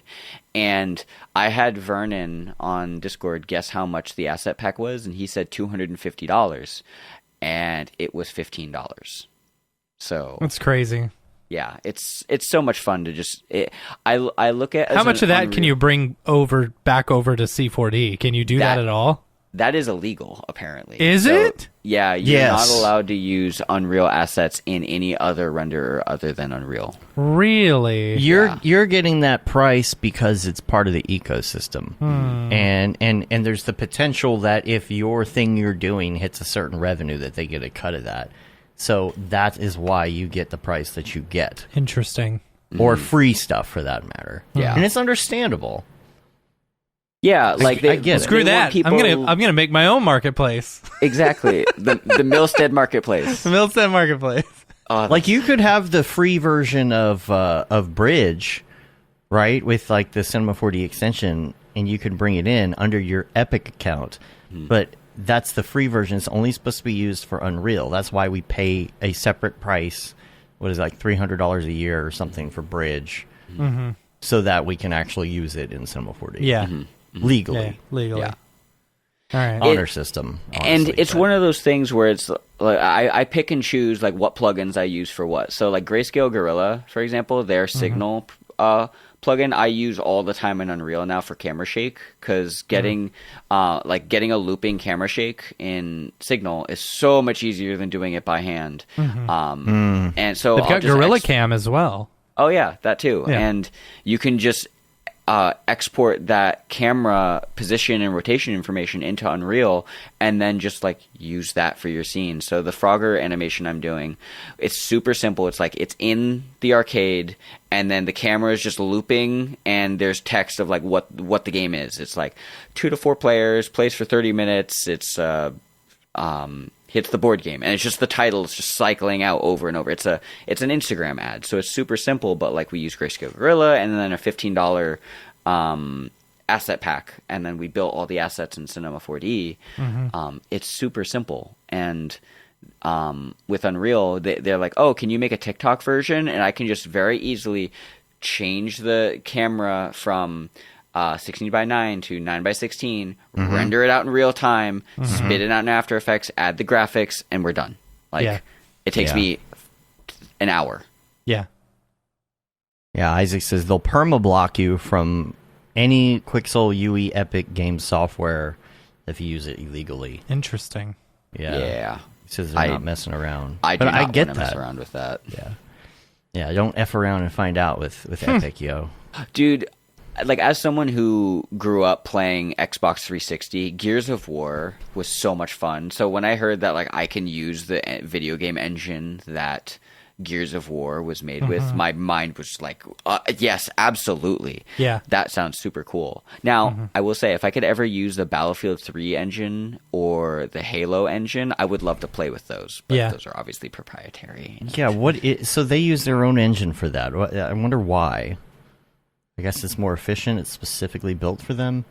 They probably Never optimize understood. it because They don't have to pay the money to Epic. I mean, Yeah, that's true. that's a lot of money right there. Well, that's true. I'm actually curious how much money it is because for every $1 million, you have to start giving 5%.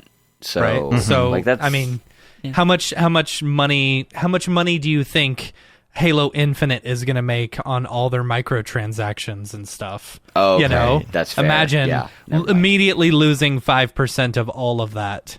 You know, Yeah. like that's a big Depends chunk how of bad change. you want to use the engine. You know? Right. If you got the people, I guess it doesn't matter. Yeah. Yeah. You got Microsoft money, Xbox money. Yeah. Let's talk about the Halo Kitty Instagram. Have we ever brought it up on the show? I can't remember. I don't think so. I don't think so, and I need to post the trailer to that. Yeah, you do. That was part of the whole point, right? Yeah, I know. So, I'm actually. Go ahead, Matt. no, I was just saying Dave. our what? He said, "Go ahead, Matt." This is Dave. You keep getting our names mixed up. Sorry. I don't know why I'm having trouble bringing up Instagram on my Chrome browser recently. Must have to do with some program glitching out on me. So on Instagram, it's called, what is it called?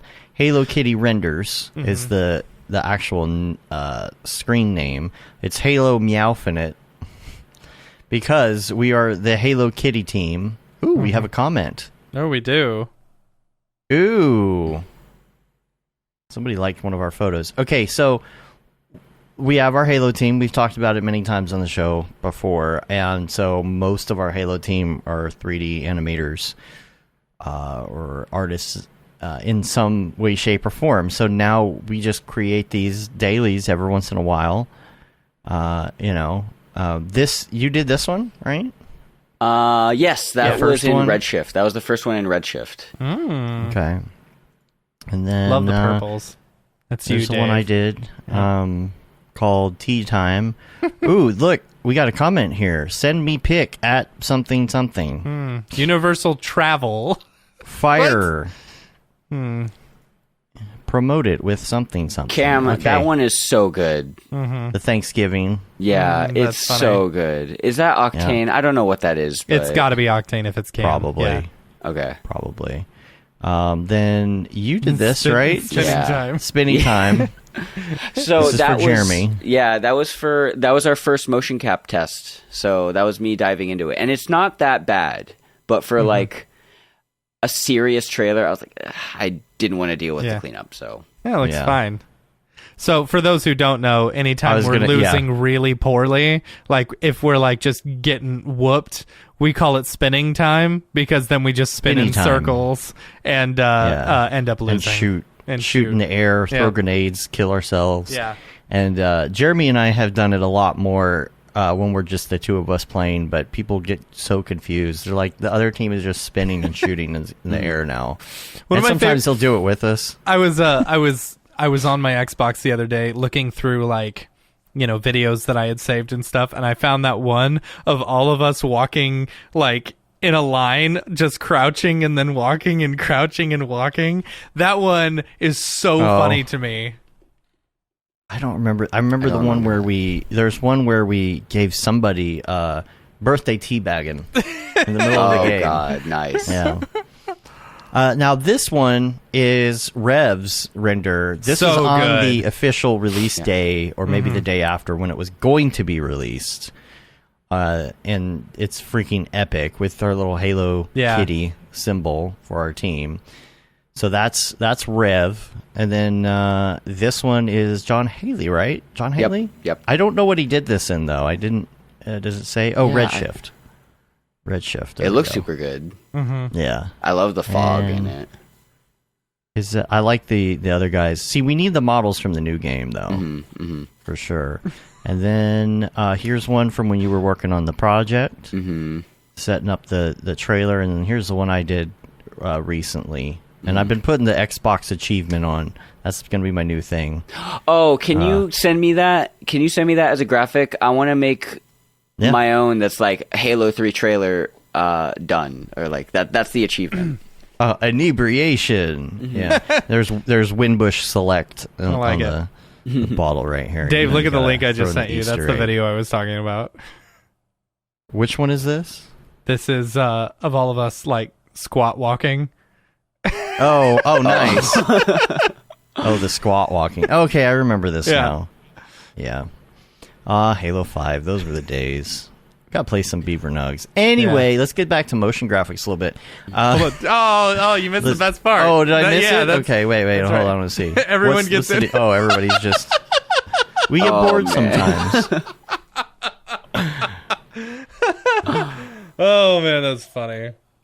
It's interesting being a gamer and being in this right now because the video games are just kind of pushing themselves into our industry a bit with all of this, with Unreal integration and everything. So it's going to be interesting to see what happens to this down the line, what happens in 5 years, 10 years with this. And it's still too hard for me to really make my own judgment call on like where this is headed. If Brigade comes out and you got Brigade and Redshift RT kind of battling it out a little bit, like where is that going to go? What are the artists going to flock to?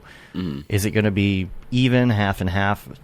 It'll be interesting to see in the future. Right. Yeah. I think Unreal's going to have to add modeling tools if they really want to get some of us over there. Do you think? I don't know. It seems to me like they would build their own tools or something, but with, Blender basically being free, it's Blender's like... free? Did you know Blender's free? Did you know Blender's free? With Blender being free, it's like, why would they want to compete with that? I mean, they're free as well, so... Right, but like, why would they produce a modeling... Ecosystem. Yeah, I guess. Ecosystem. Keep everybody in there. Because the people who like it, it's easier for them. We like staying in Cinema 4D. Yeah, it's our jam. I feel. that... they have them in Unreal 5. Oh, do they? Oh, all right. I didn't know that. All right, I'm gonna check that out. Yeah. Really extensive. Interesting. Okay. Go ahead, Jax. I was gonna say when I think about because I every once in a while I will look at studio jobs at 343 or Bungie or Blizzard.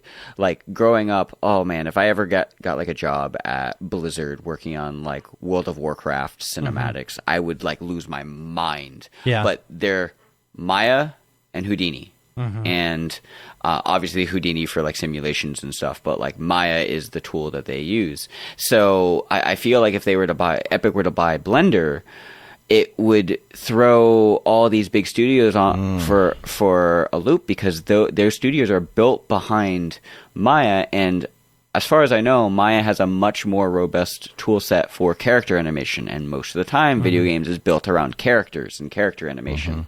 So that's a hard choice because I would love to see Epic get into modeling, but what are the artists who are developing video games actually using? Because at all art schools like LCAD, Laguna College of Art and Design, which is where my girlfriend went, they teach Maya and I think a little bit of Houdini. But it's like because most students want to go to like DreamWorks or Pixar or Blizzard or like these big studios.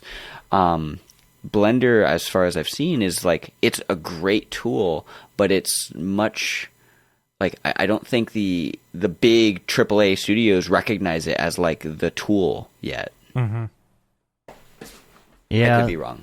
Yeah, I don't know. I don't know the answer to that. I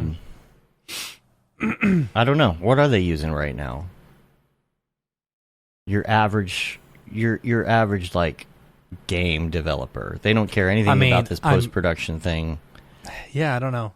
Back when I was in college, it was 3ds Max all the way for video game. You know. Yeah. Now maybe not so much. I don't know. I'm in the motion graphics world.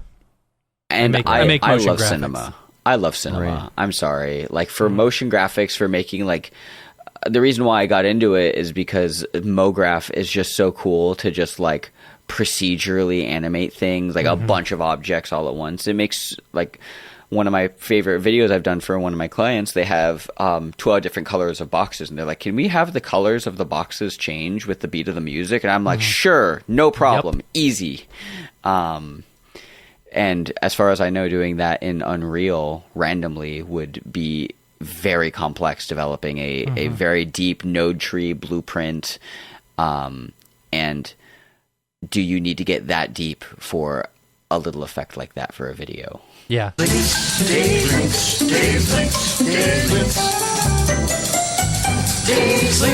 Hey, I got some links for you today. Cool. For once, wanted to throw out here real quick. And this is exactly fits with what we're talking about right now. It's a perfect segue. There is a link that you posted, Jags, in the Discord quite a few weeks ago. I held on to it for today, and it is the McDonald's virtual set that was done in Unreal. Okay. This is I haven't seen pretty. this. This is pretty amazing. I'll try and find the link here so I can bring it up.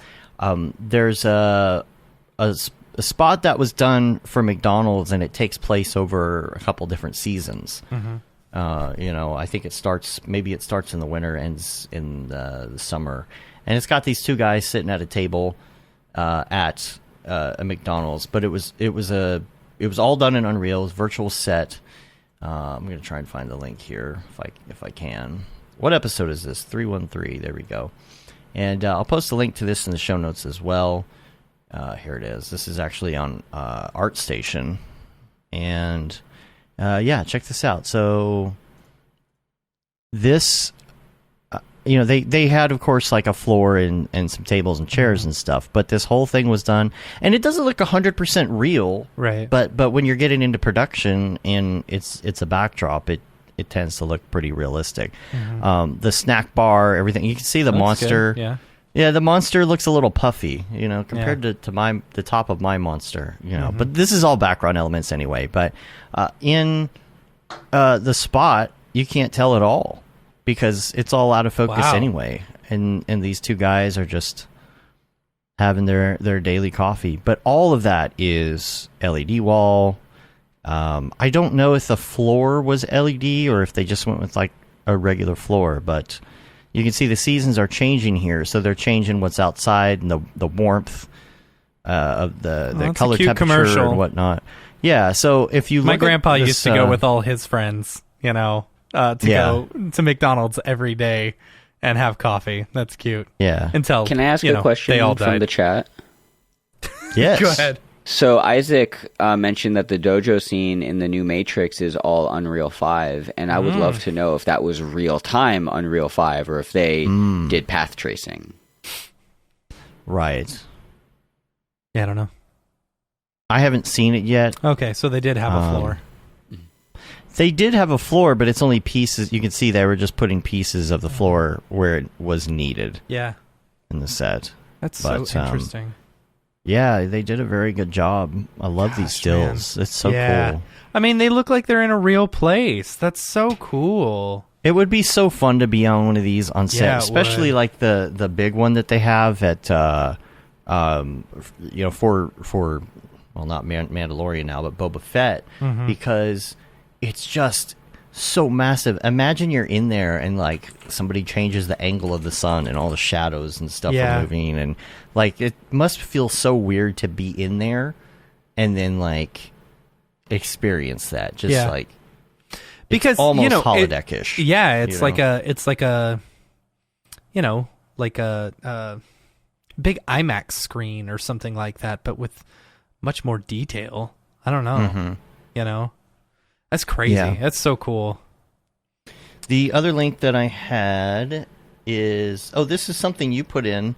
It's the task scheduler in Windows. Tell us about that. Okay, so this is cool. Like, I have found myself just forgetting to throw on my render like my render client, so that I can, do render jobs and stuff like that. I always forget. And so I was like, I wonder if there's a way.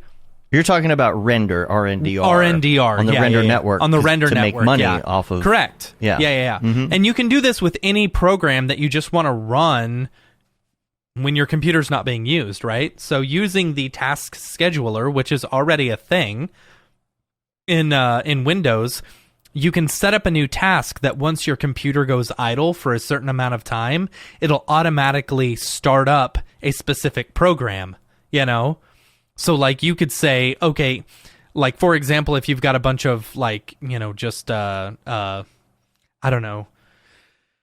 Like, sometimes I often close down my, my render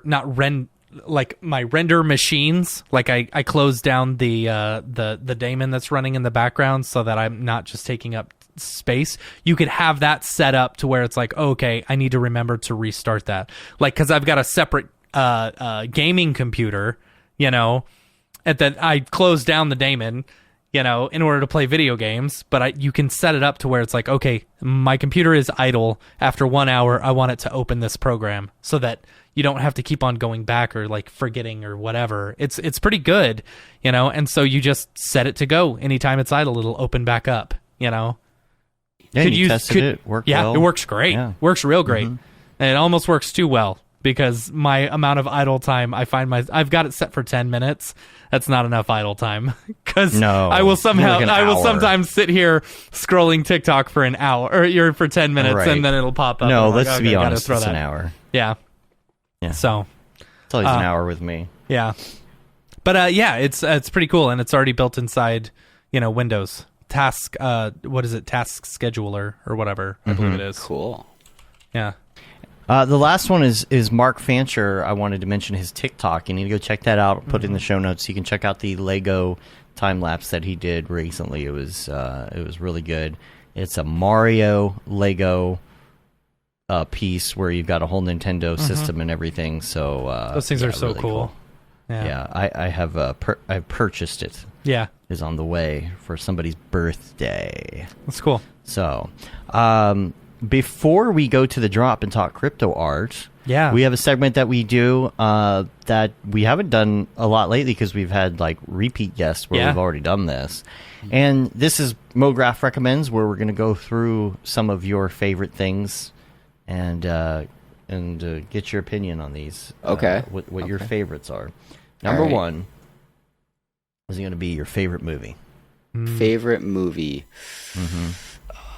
So hard. I mean, it's cliche to say The Dark Knight, but it is up there. It's a great movie. Yeah. I don't know. I mean, with my history in the comic, being close to the comic book world, I feel like The Dark Knight was a thing. So I don't think that's cliche at all. Okay. No, that's good. Yeah, it's a masterpiece. That's good. It's so good. That's all time, right? Of all time. I have a handful that just like sneak in. Like I love Shang-Chi, for example. It was so good. It replaced Mulan in my top 5. I thought it was so good. So I haven't seen it. It's so good. Go watch it. I'm so burnt out on Marvel movies. That's fair. Like I told myself after what was it? The big one with the big war and Thanos and stuff. Oh, Endgame. Right after, I told myself after Endgame, I'm like, all right, I'm done. I'm done. Loki grabbed me back in. A little bit. I was gonna say, if you're not watching the shows, and I really want to see. I've been wanting to see the Spider-Man movie since it came out. Just for all the things that I didn't want spoiled that have now been spoiled, which is sad. You saw WandaVision though. I did see WandaVision too. Yeah, it's like, guys, stop pulling me in with good storytelling. Yeah, I don't want to watch your stuff. Stop making it good. I don't want to watch your stuff. Stop making it good. It's just, there's so much of it. Yeah, there is. It's hard to keep up with. So much. Anyway. Yeah, I don't know how anyone keeps up with it. That's why I'm always so lost. I try and watch some of these things.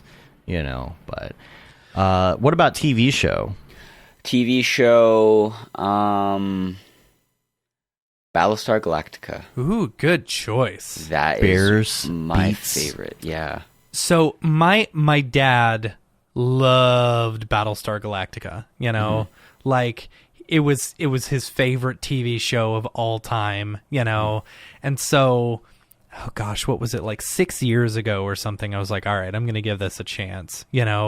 And I binged it, the whole thing. And it was good. I enjoyed it, and I was like, "This is." I had an idea in my head where I kind of hoped that they would go for the last episode, which is what they did, and I was very happy with that. But, yeah. I'm glad someone else enjoyed it. My dad ripped on it, and Really? I was like, I thought it was fine. I thought it was good. I was also in high school, and I've seen it again as an adult. And I was like, no, this was fine. It was good. And I like Gaius Baltar, even though he's kind of like I like to hate him, if that makes sense. Yeah. Oh yeah. Plus, I like his hair. So I mean, I thought it was excellent. I thought it was really good. I don't know if anyone watches Euphoria, but season 2 just came out. Wow. Holy crap, that was good. The first episode out the gate, it was just haven't like, seen it. What is this? Like, it was so different. And I was like, it's so good. I also want to throw in a small runner-up for TV show. Okay. Arcane. I haven't seen All right. Arcane. either. The League of Legends series on Netflix. I have It heard is good things about it. Next yes. level, Okay. 100% Yeah. on Rotten Tomatoes. I have heard Like things. it is. Wow. If you don't have time for Battlestar, go watch Arcane because it's a single season. Okay. What about music?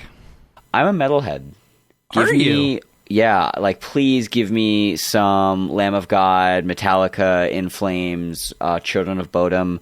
The thing that got me into making World of Warcraft videos was this one montage of like one of the best players on his server with a giant two-hand sword killing everyone to metal, and that was that just flipped a switch where it's just like I love Rammstein and Children of Bodom and Lamb of God moving forward. Du Like, hast. yeah, exactly. Like just give me all of all the guitar distortion and triple bass, double bass, whatever. That's So, funny. I know all the words to that song phonetically. I don't know what it means besides "You Hate Me." Yeah. You should I'll send you this TikToker that I follow. She's a drummer and she does like all these metal songs, but she's dressed up like Toad Oh, that's so good.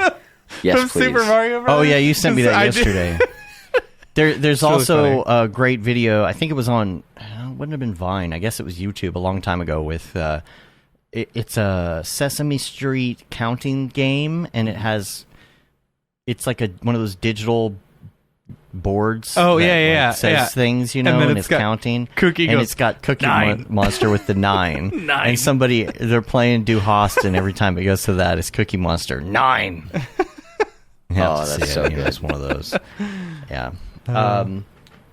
Any other types of music besides? Do you put that on while you're working, or? So it's metal, then like trance / EDM, but more like mid 2000s EDM, like Deadmau5 and Armin van Buuren, like earlier Armin van Buuren. Yeah.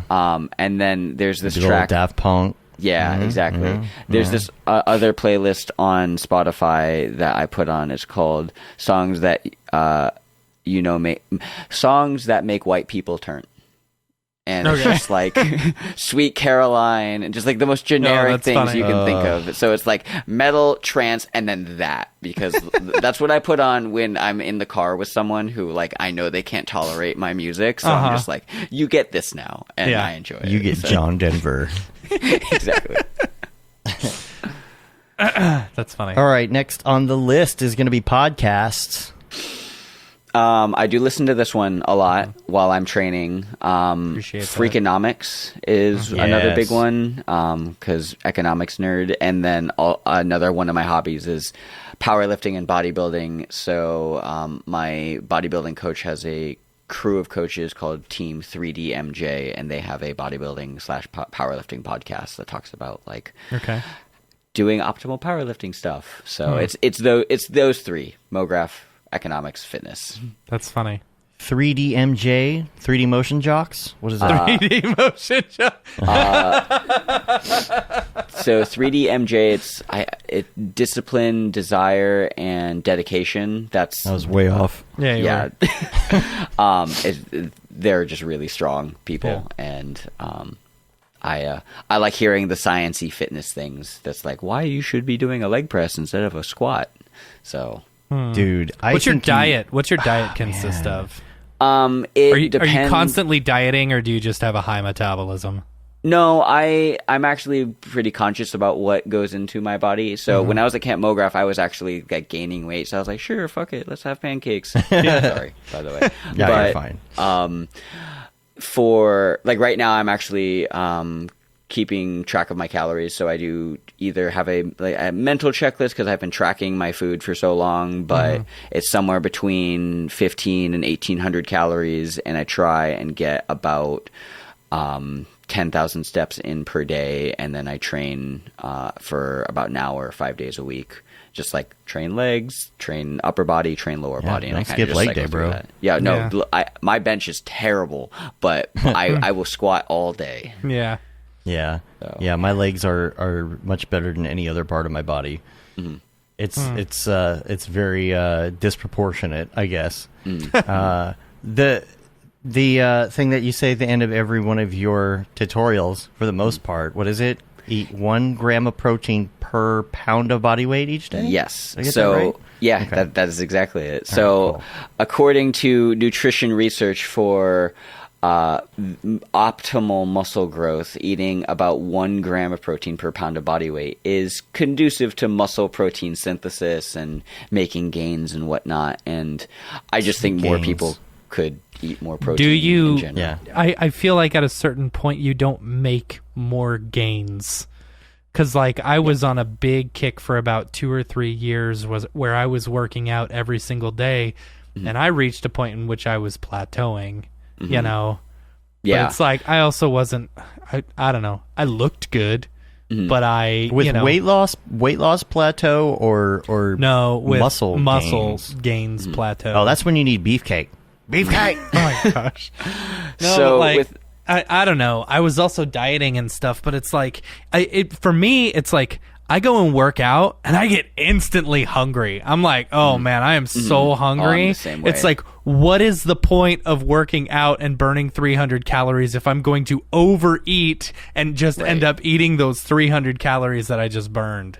Yeah. So I have an idea for Mograph TV in the commercial breaks. Okay. Okay. Oh, I know Hey. where this is going. A little I know. 5-minute segment that comes in. It's Jags, but he's in the Rococo suit, and he's some sort of character. Yep. And it's called MoFit. MoFit, and it's right. just 5 minutes of something you could do at your desk. Yep. You know? Can we do like dips with our chair? Yeah. Or something? Yeah, come on, bring it. Let's Yeah. do butt clenches. butt punches.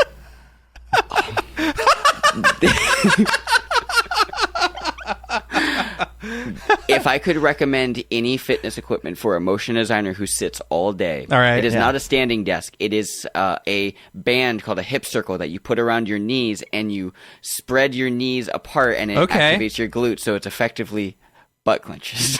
I'm gonna order that one of the- those right now. Mark Bell Is hip that- circle. That's not the same as the Thigh Master. No, it might be, to be honest, but Yeah, the Thigh yeah, yeah. Master. No, the Suzanne Thigh Summers Master is you're way pushing in. ahead of her time. This Oh, you're okay. pushing out or you're pulling out. Anti-Thigh Master. Yeah, exactly. What's it called again? A hip circle. Okay. And get the blue one. That should be like the The name brand? default. Yeah, it should be like a Mark Bell hip circle sort of thing. $22. What about those little things that are like bicycle pedal spinny things that like you can put under your desk and just You know, are those worth it? We have one in the garage somewhere. I think know it's even people open. who walk or do some sort of exercise like while they're working. I personally, I like separating the two. If I'm gonna I train, agree. I want to dedicate training time. I don't want to like half-ass training by like walking and working and justify that. Like if you're gonna work out, just go work out. Like, give that time to yourself, because I don't look at it as just training. I look at it as like actually taking time to take care of yourself. And I feel like that is one of the things that, like, without getting hippy dippy, we don't do enough anymore. Like, we don't like step away from our desk, put down our phone, and just like take care of ourselves. So even if it's just a walk or doing a set of push-ups, like that's you. That's a gift to you, rather than like trying to mix it all together. Sure. Okay, I have to go use the restroom. I can't make it. I can't make it. Okay, yeah, go. But before I do that, I'll give you the next 2 prompts. Cool. Okay. Favorite plugin and go-to app. Okay. Plugin. Unreal. I don't know. That's a program. Okay, that's a program. Yeah. It could be a plugin within Unreal, or it could be a plugin in After Effects. Yeah, I'm thinking After Effects, because everyone says X Particles, and I have an X Particles license, but I've not used it yet. I've heard great things. I don't want to say Trapcode Particular, because it's also like very... I'm going to say Overlord. Oh, Overlord's so good. Overlord or Anubis, being able to take paths from Anubis Illustrator. Is so good. Like, I use it to export all my videos, and it's just so fast. Yeah. It's so much fast. better. And the people over at Battle Axe are super nice. I bought 2 of their T-shirts during their Black Friday sale, and they accidentally sent me a patch instead of a shirt, and I contacted them, and they're like, all right, here you go. And they sent me the correct thing. Super nice about it. So, yeah. It's one of those plugins that, like even though I'm a 3D artist, I originally started doing video, and I would get branding guides from clients, and it just like being able to take their logo and just slap it in for a quick logo animation, it blows clients' minds. Yeah. Like being able to separate out each letter from their text, because most other like videographers that I know, they do great work in Premiere, and they do some basic After Effects stuff, but they don't like separate out each shape and like do a little like bounce thing with with the letter, and it just makes clients feel like they're being taken care of. Like that little extra attention to detail, and Overlord just makes my life so much easier for that. Yeah, totally. So, totally. The second one was go-to app. Go-to app on your phone. Like, you grab your phone. What's the first thing you go to? Muscle memory. Facebook Messenger, I Really? guess. Yeah, because I'm always just like catching up with people, like other than Discord. I'll say Instagram. I currently have a love-hate relationship with it, where I would just delete it off my phone, because I'm like, I would just open it and just start browsing, and I should not do that. See, what's interesting to me about Instagram is when they introduced like stories.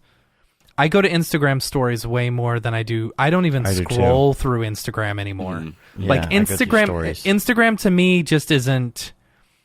I stopped caring about Instagram in a way. You know, right. It's like when TikTok came out.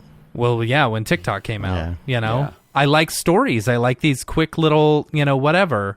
And then Facebook is just crap. Facebook's the worst. I hate it. I took Facebook off my phone again. Yeah, I haven't had it on in years, but I'll still go to it in browser, Yeah.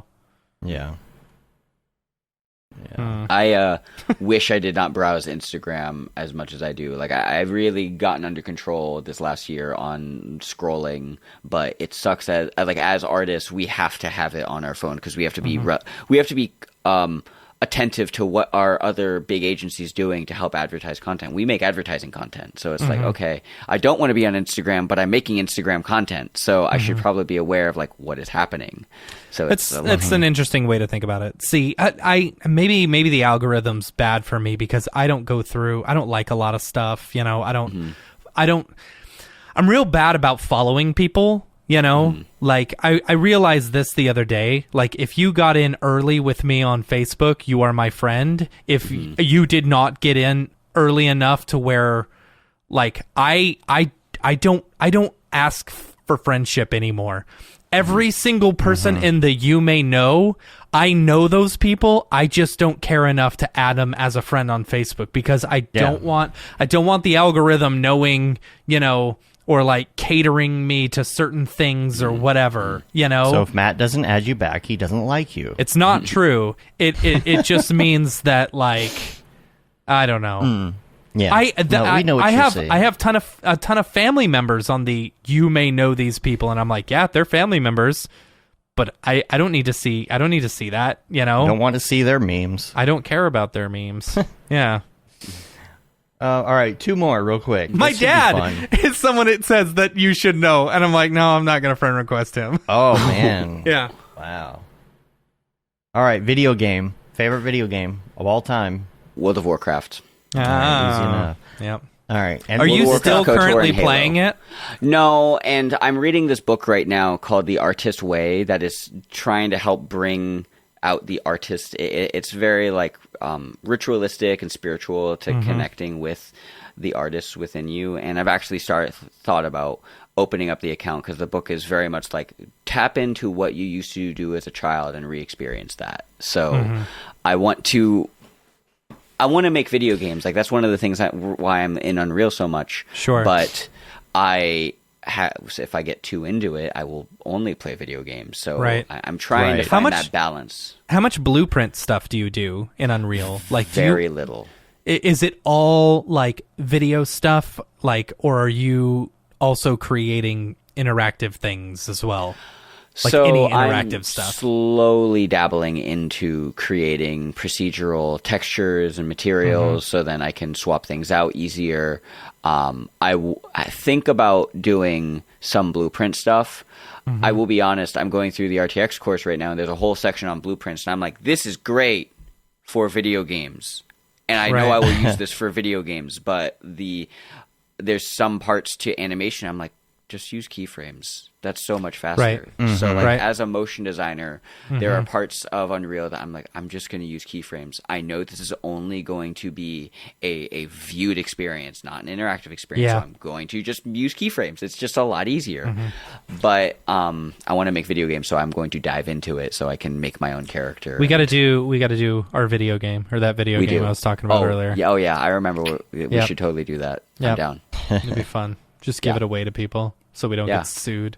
Yeah. Do you want to get sued? In 2012, when I was studying psychology, I also designed a deck building game for, like, it's an actual tabletop game that you could play with cards. I will bring it out to Texas, and I would love to turn that into a video game. So it's like, Yeah. I'm learning all this Unreal stuff to make videos, but like eventually that will probably be a thing that I do. Have you played the Magic the Gathering online? I have not. I should. It's great. It's Yeah. great. Were you a Magic player? No, I played too much World of Warcraft and the Okay. World of Warcraft trading card game instead That's of funny. Magic. I'm a big Magic the Gathering fan. Okay, You know, we should play and- when I come out. Yeah, totally. I have got a bunch cards, of decks. Okay, great. All right. All right, should we get into the drop, or do you have ready more to do the questions? drop? Let's do it. No, wait. I missed Oh, life hack. yeah, you Oh. did. That's Yeah, important. life hack. Eat one I've been pound of protein. Yeah, yeah. I mean, that's a given. I'm gonna say Is it a squat. given? What? Squatting. Squat. Like literal. Go use a barbell and squat. That will dramatically improve your health for the rest of your life if you do just squatting a couple times per week, like with a barbell with weight. Okay. Why that specifically? Is Yeah. It's the easiest exercise. It trains a range of motion that we as humans don't do in our day-to-day lives. Like we're either sitting or standing, so it opens up your hips more. A squat is a full body exercise if you're using enough weight and doing it correctly. It keeps people just moving. Most people don't use their knees after high school with anything because they don't have to go to gym class anymore. I firmly believe that like barbell squatting or like weighted leg exercises will elongate the quality of life for just everyone. I'm only 29, but like I still feel like I have friends who they're around my age and they're like, oh, it hurts to bend down now, and like because we would play World of Warcraft. Everything hurts. And yeah, Yeah. just squat. Yeah. So I hope that doesn't come off as pretentious. I want people to join exercise with me at some point. We should do a MoFit channel. Yeah, I would love to. Please, let's do it. I back when I was working out a lot, and I was learning V-Ray at the time, and so for like a week, I made a deal where I would do squats at my desk, anytime I'd hit render, and because I was using V-Ray. Not real time or not Octane. I was having to hit render all the time to see what my stuff looked like. Yeah. And so back when you had to wait for renders. My legs hurt for days afterwards because of the amount of squats that I had to do.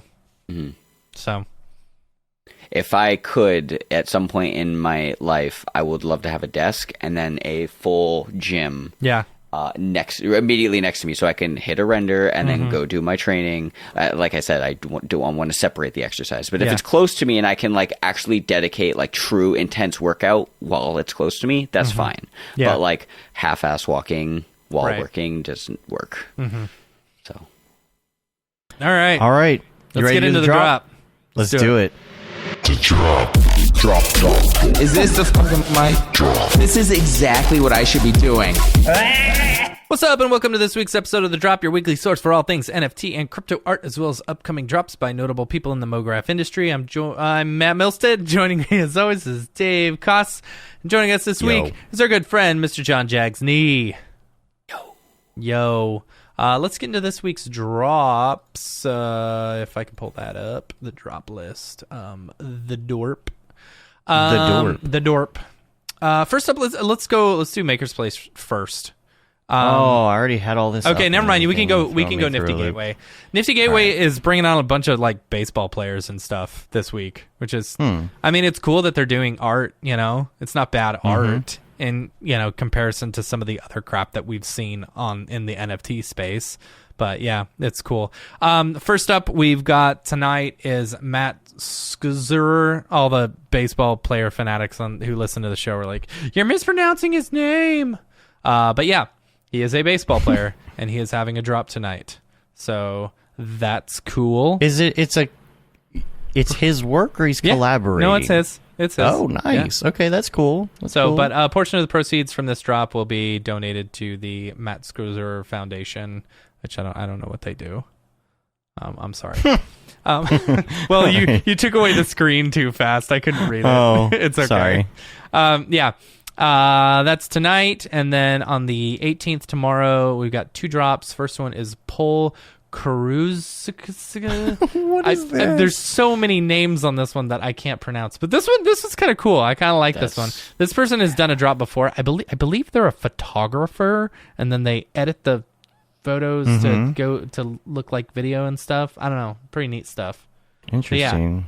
So that'll be fun. Face tats. Yeah. Gotta love them. So, yeah, okay. Then also tomorrow, Oskin Lorenz. I liked this stuff. This stuff is cool. That's the type of stuff that I like to see. Super illustrative, also looks kind of 3D and stuff. I dig this work. This is my favorite of the week right here, is this stuff. Yeah. Good job, Oscar. Very cool. Yeah. That's tomorrow. On the 19th, we've got The Sarah Show, which is Sarah Zucker. She does these they look like old 70s fake or 80s, access. like cable access stuff. Yeah.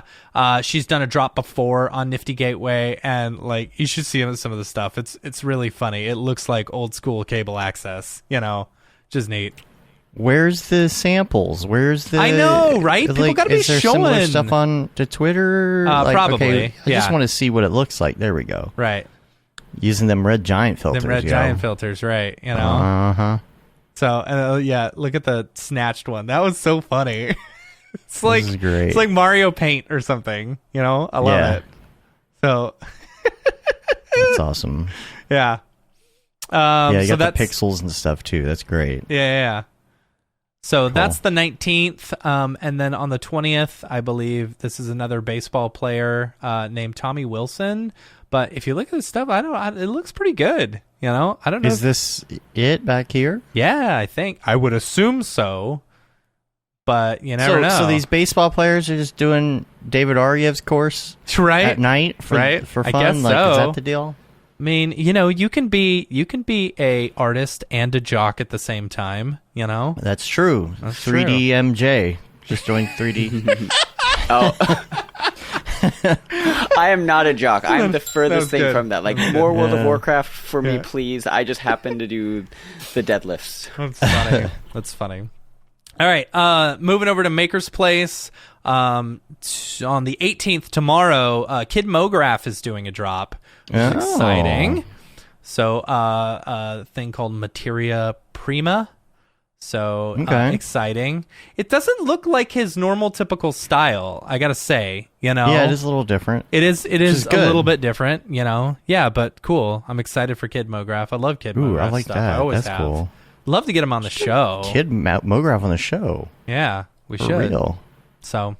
Yeah, this is great. Then next up, finally, on the 19th, Jose Delbo, the former DC artist, and Manchester City are doing a drop together.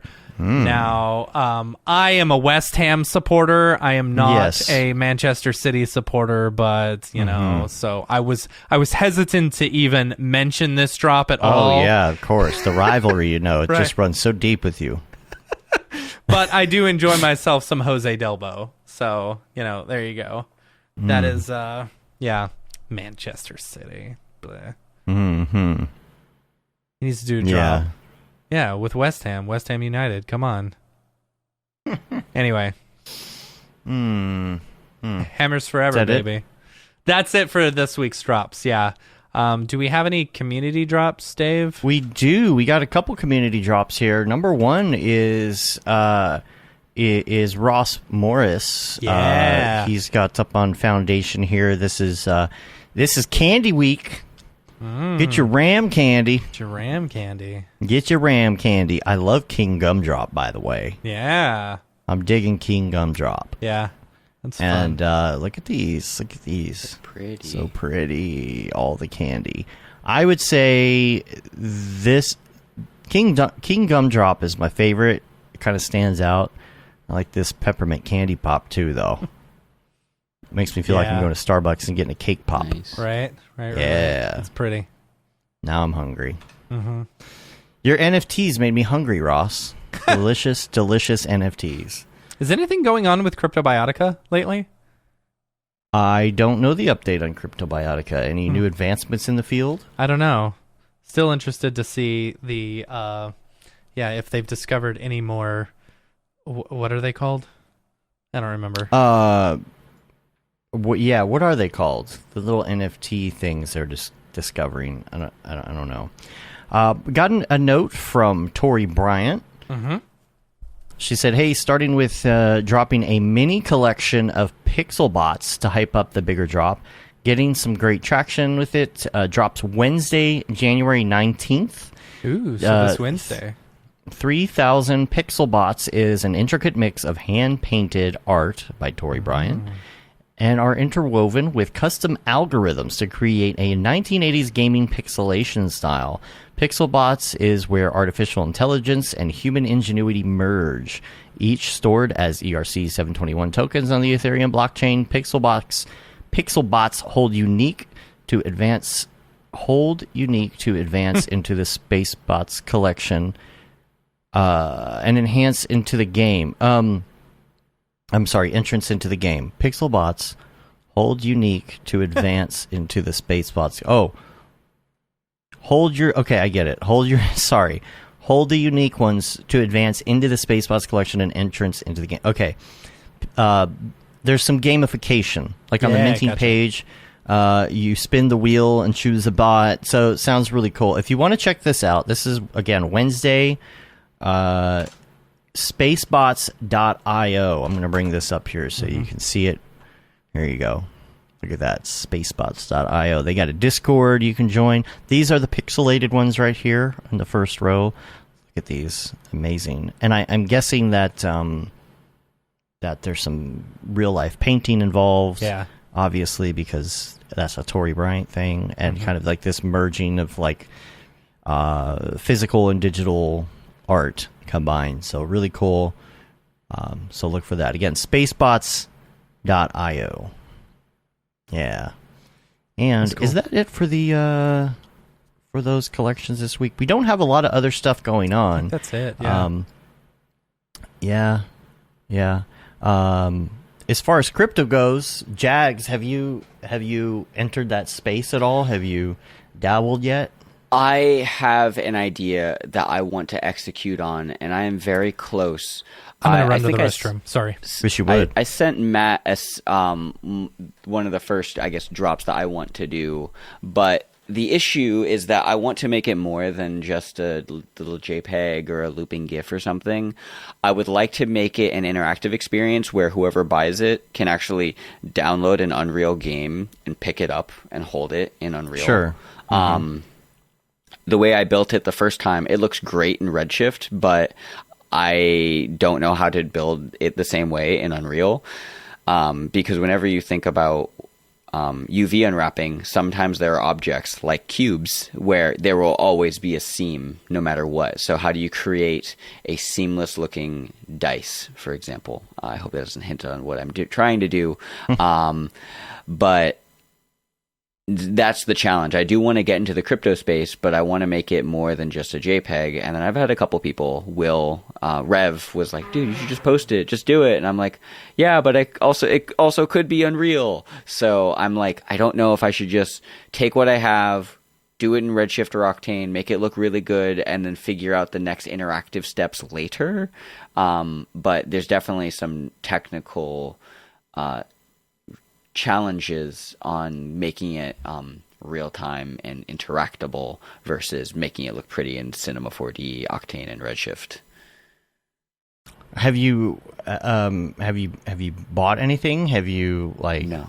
had any interest? Have you maybe scrolled some collections? Gotten into any of that? Honestly, Blake Catherine stuff I really like a lot. Yeah. It's so good. And what got me into that style was Lil Nas's Montero, that music video, and like those bright colors, and then seeing Blake Catherine and some of her. I think she actually did stuff with Lil Nas as well. So I'm like, that looks so cool. And that's one of the things that's actually getting me into Octane over Redshift. I just think the way it reflects, the reflections look, it looks nicer and easier to pull off in Octane than Redshift. I bet you could probably do the same look, but I have not bought any personally yet. Yeah, Blake, we still own a few Blake Catherines. We still own, trying to think what else we own collectively. Of course, Matt has a whole bunch of them, and of course, I sold my Beeple. So I've got my Alien. I've got my Dead Mouse. Head 5. Oh, that's so cool. Head 5. No, I catch up with it a little bit on Twitter, and some of it is still like over my head a little bit in the sense that like I wish it was something I could like hold and interact with, and that's why like I want to make something that is you can at least pick it up in a video game, so to speak. I think was it last week you guys were talking about some new platform where people can make their own avatars for the metaverse. Like I was diving into that. I was like, that's super cool. That is kind of where I think it should go. It's just not there yet, and it probably will at some point. It's just it's a confusing place to be, especially if you are starting out. Like if you're going to make your stuff, you're going to have to promote it. You're going to have to get on Twitter and push those, and you got to be like ready to go. Like it's almost a full-time job. I was talking to Ryan Talbot about that a little bit on New Year's Eve. Just about the constant like just being on Twitter, and I'm sure we'll talk. I think he's next week, I believe. So we'll talk to him about that next week as well. So yeah, just trying to stall, because Matt was in the bathroom. I'm back. And stuff. I'm back. Yeah. Sorry. Yeah. We're just talking about how hard it is to just constantly promote on Twitter and all of that. It is. If you're really getting into it. And the biggest, like, I don't know. There's not a good place right now for people to just like post your stuff if you want to sell it, Like eventually it's going to get to that point. But like for me it's like or for the casual artist, you know, if you want to sell your stuff, it's expensive, you know, especially right now with gas fees. You know, you're going to pay $300 to mint something, and then it's like, okay, am I going to make that money back? Right. Anyway. Yeah. Oh, look who's here. Oh, hello, Dorpy. Hey, everyone.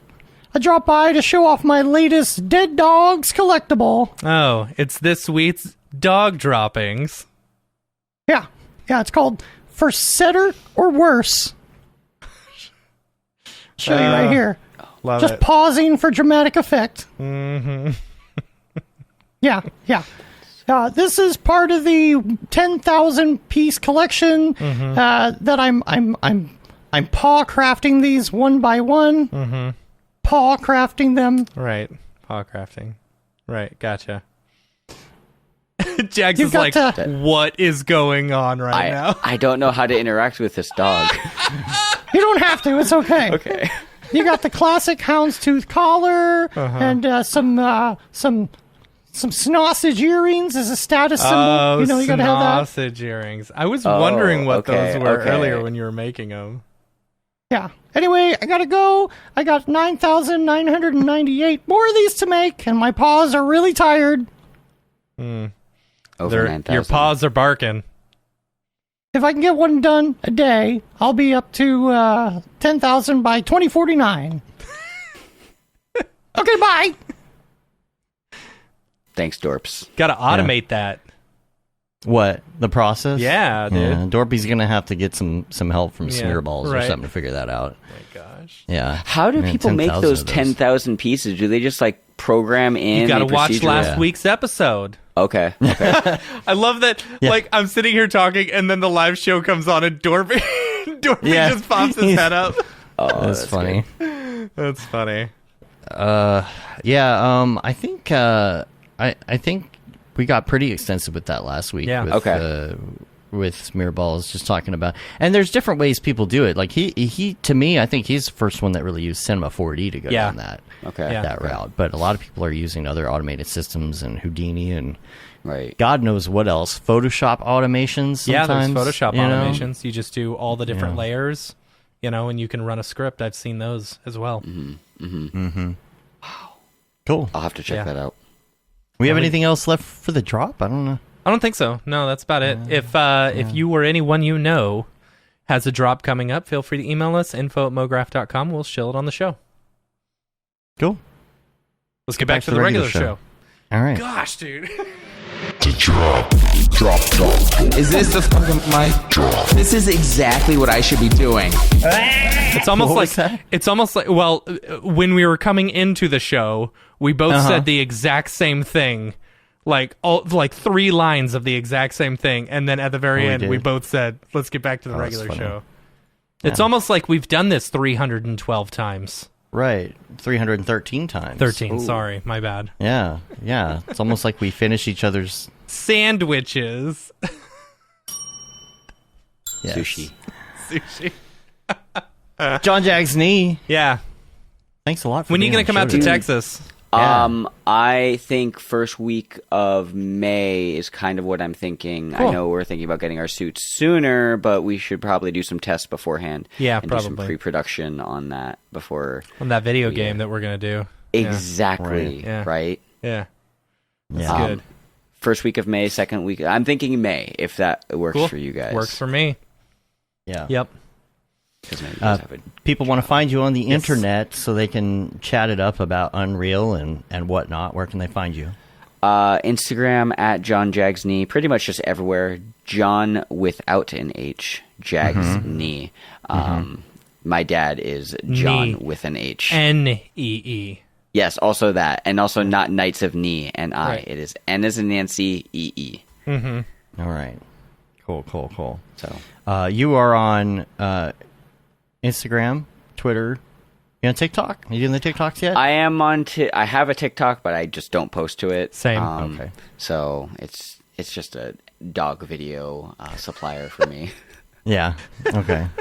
Why doesn't Dorpy have a TikTok? Dorpy does. He's on our Mograph.com. Okay. He's on our TikTok. Yeah, he's got more videos than the rest of us do. Okay, good. Which we need to do that one TikTok idea, Dave, that I had.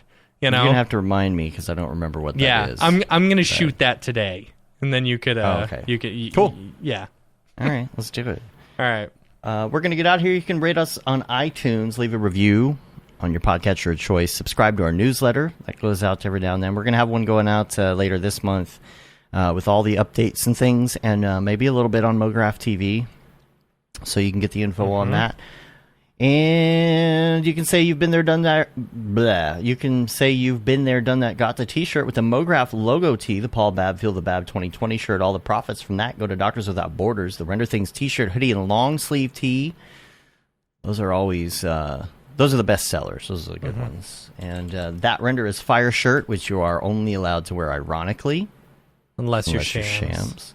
And then the Mograph Blandishment shirt. We're on Facebook, Twitter, Instagram, YouTube, TikTok. Come hit us up. Join a live or whatever. Say hi. And Mograph.com. You can see us there. And, there's nothing else I got. Make sure you join us next week for Ryan Talbot. And check out the lineup at Mograph.com/live because we got a lot of fun guests coming up. And promos, all the info. Everything you want to know. Just go to Mograph.com. Check it out. Yeah. Cool. So that's it. Thanks again, John. Thank you guys for bringing me on. It was a real pleasure. Yeah, man. I really appreciate you guys letting me come on, hang out, and also talk about the Halo thing. Really meant a Always lot. fun. Yeah. Always fun.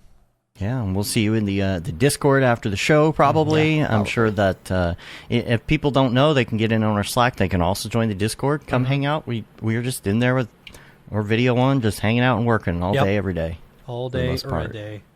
Yeah. So check that out. Just hit us up, email us if you want access to that for now. And that's about it. Till next time, I'm Dave. And I'm Matt. I'm Jon Jags Nee. Have a good one. Later, yo.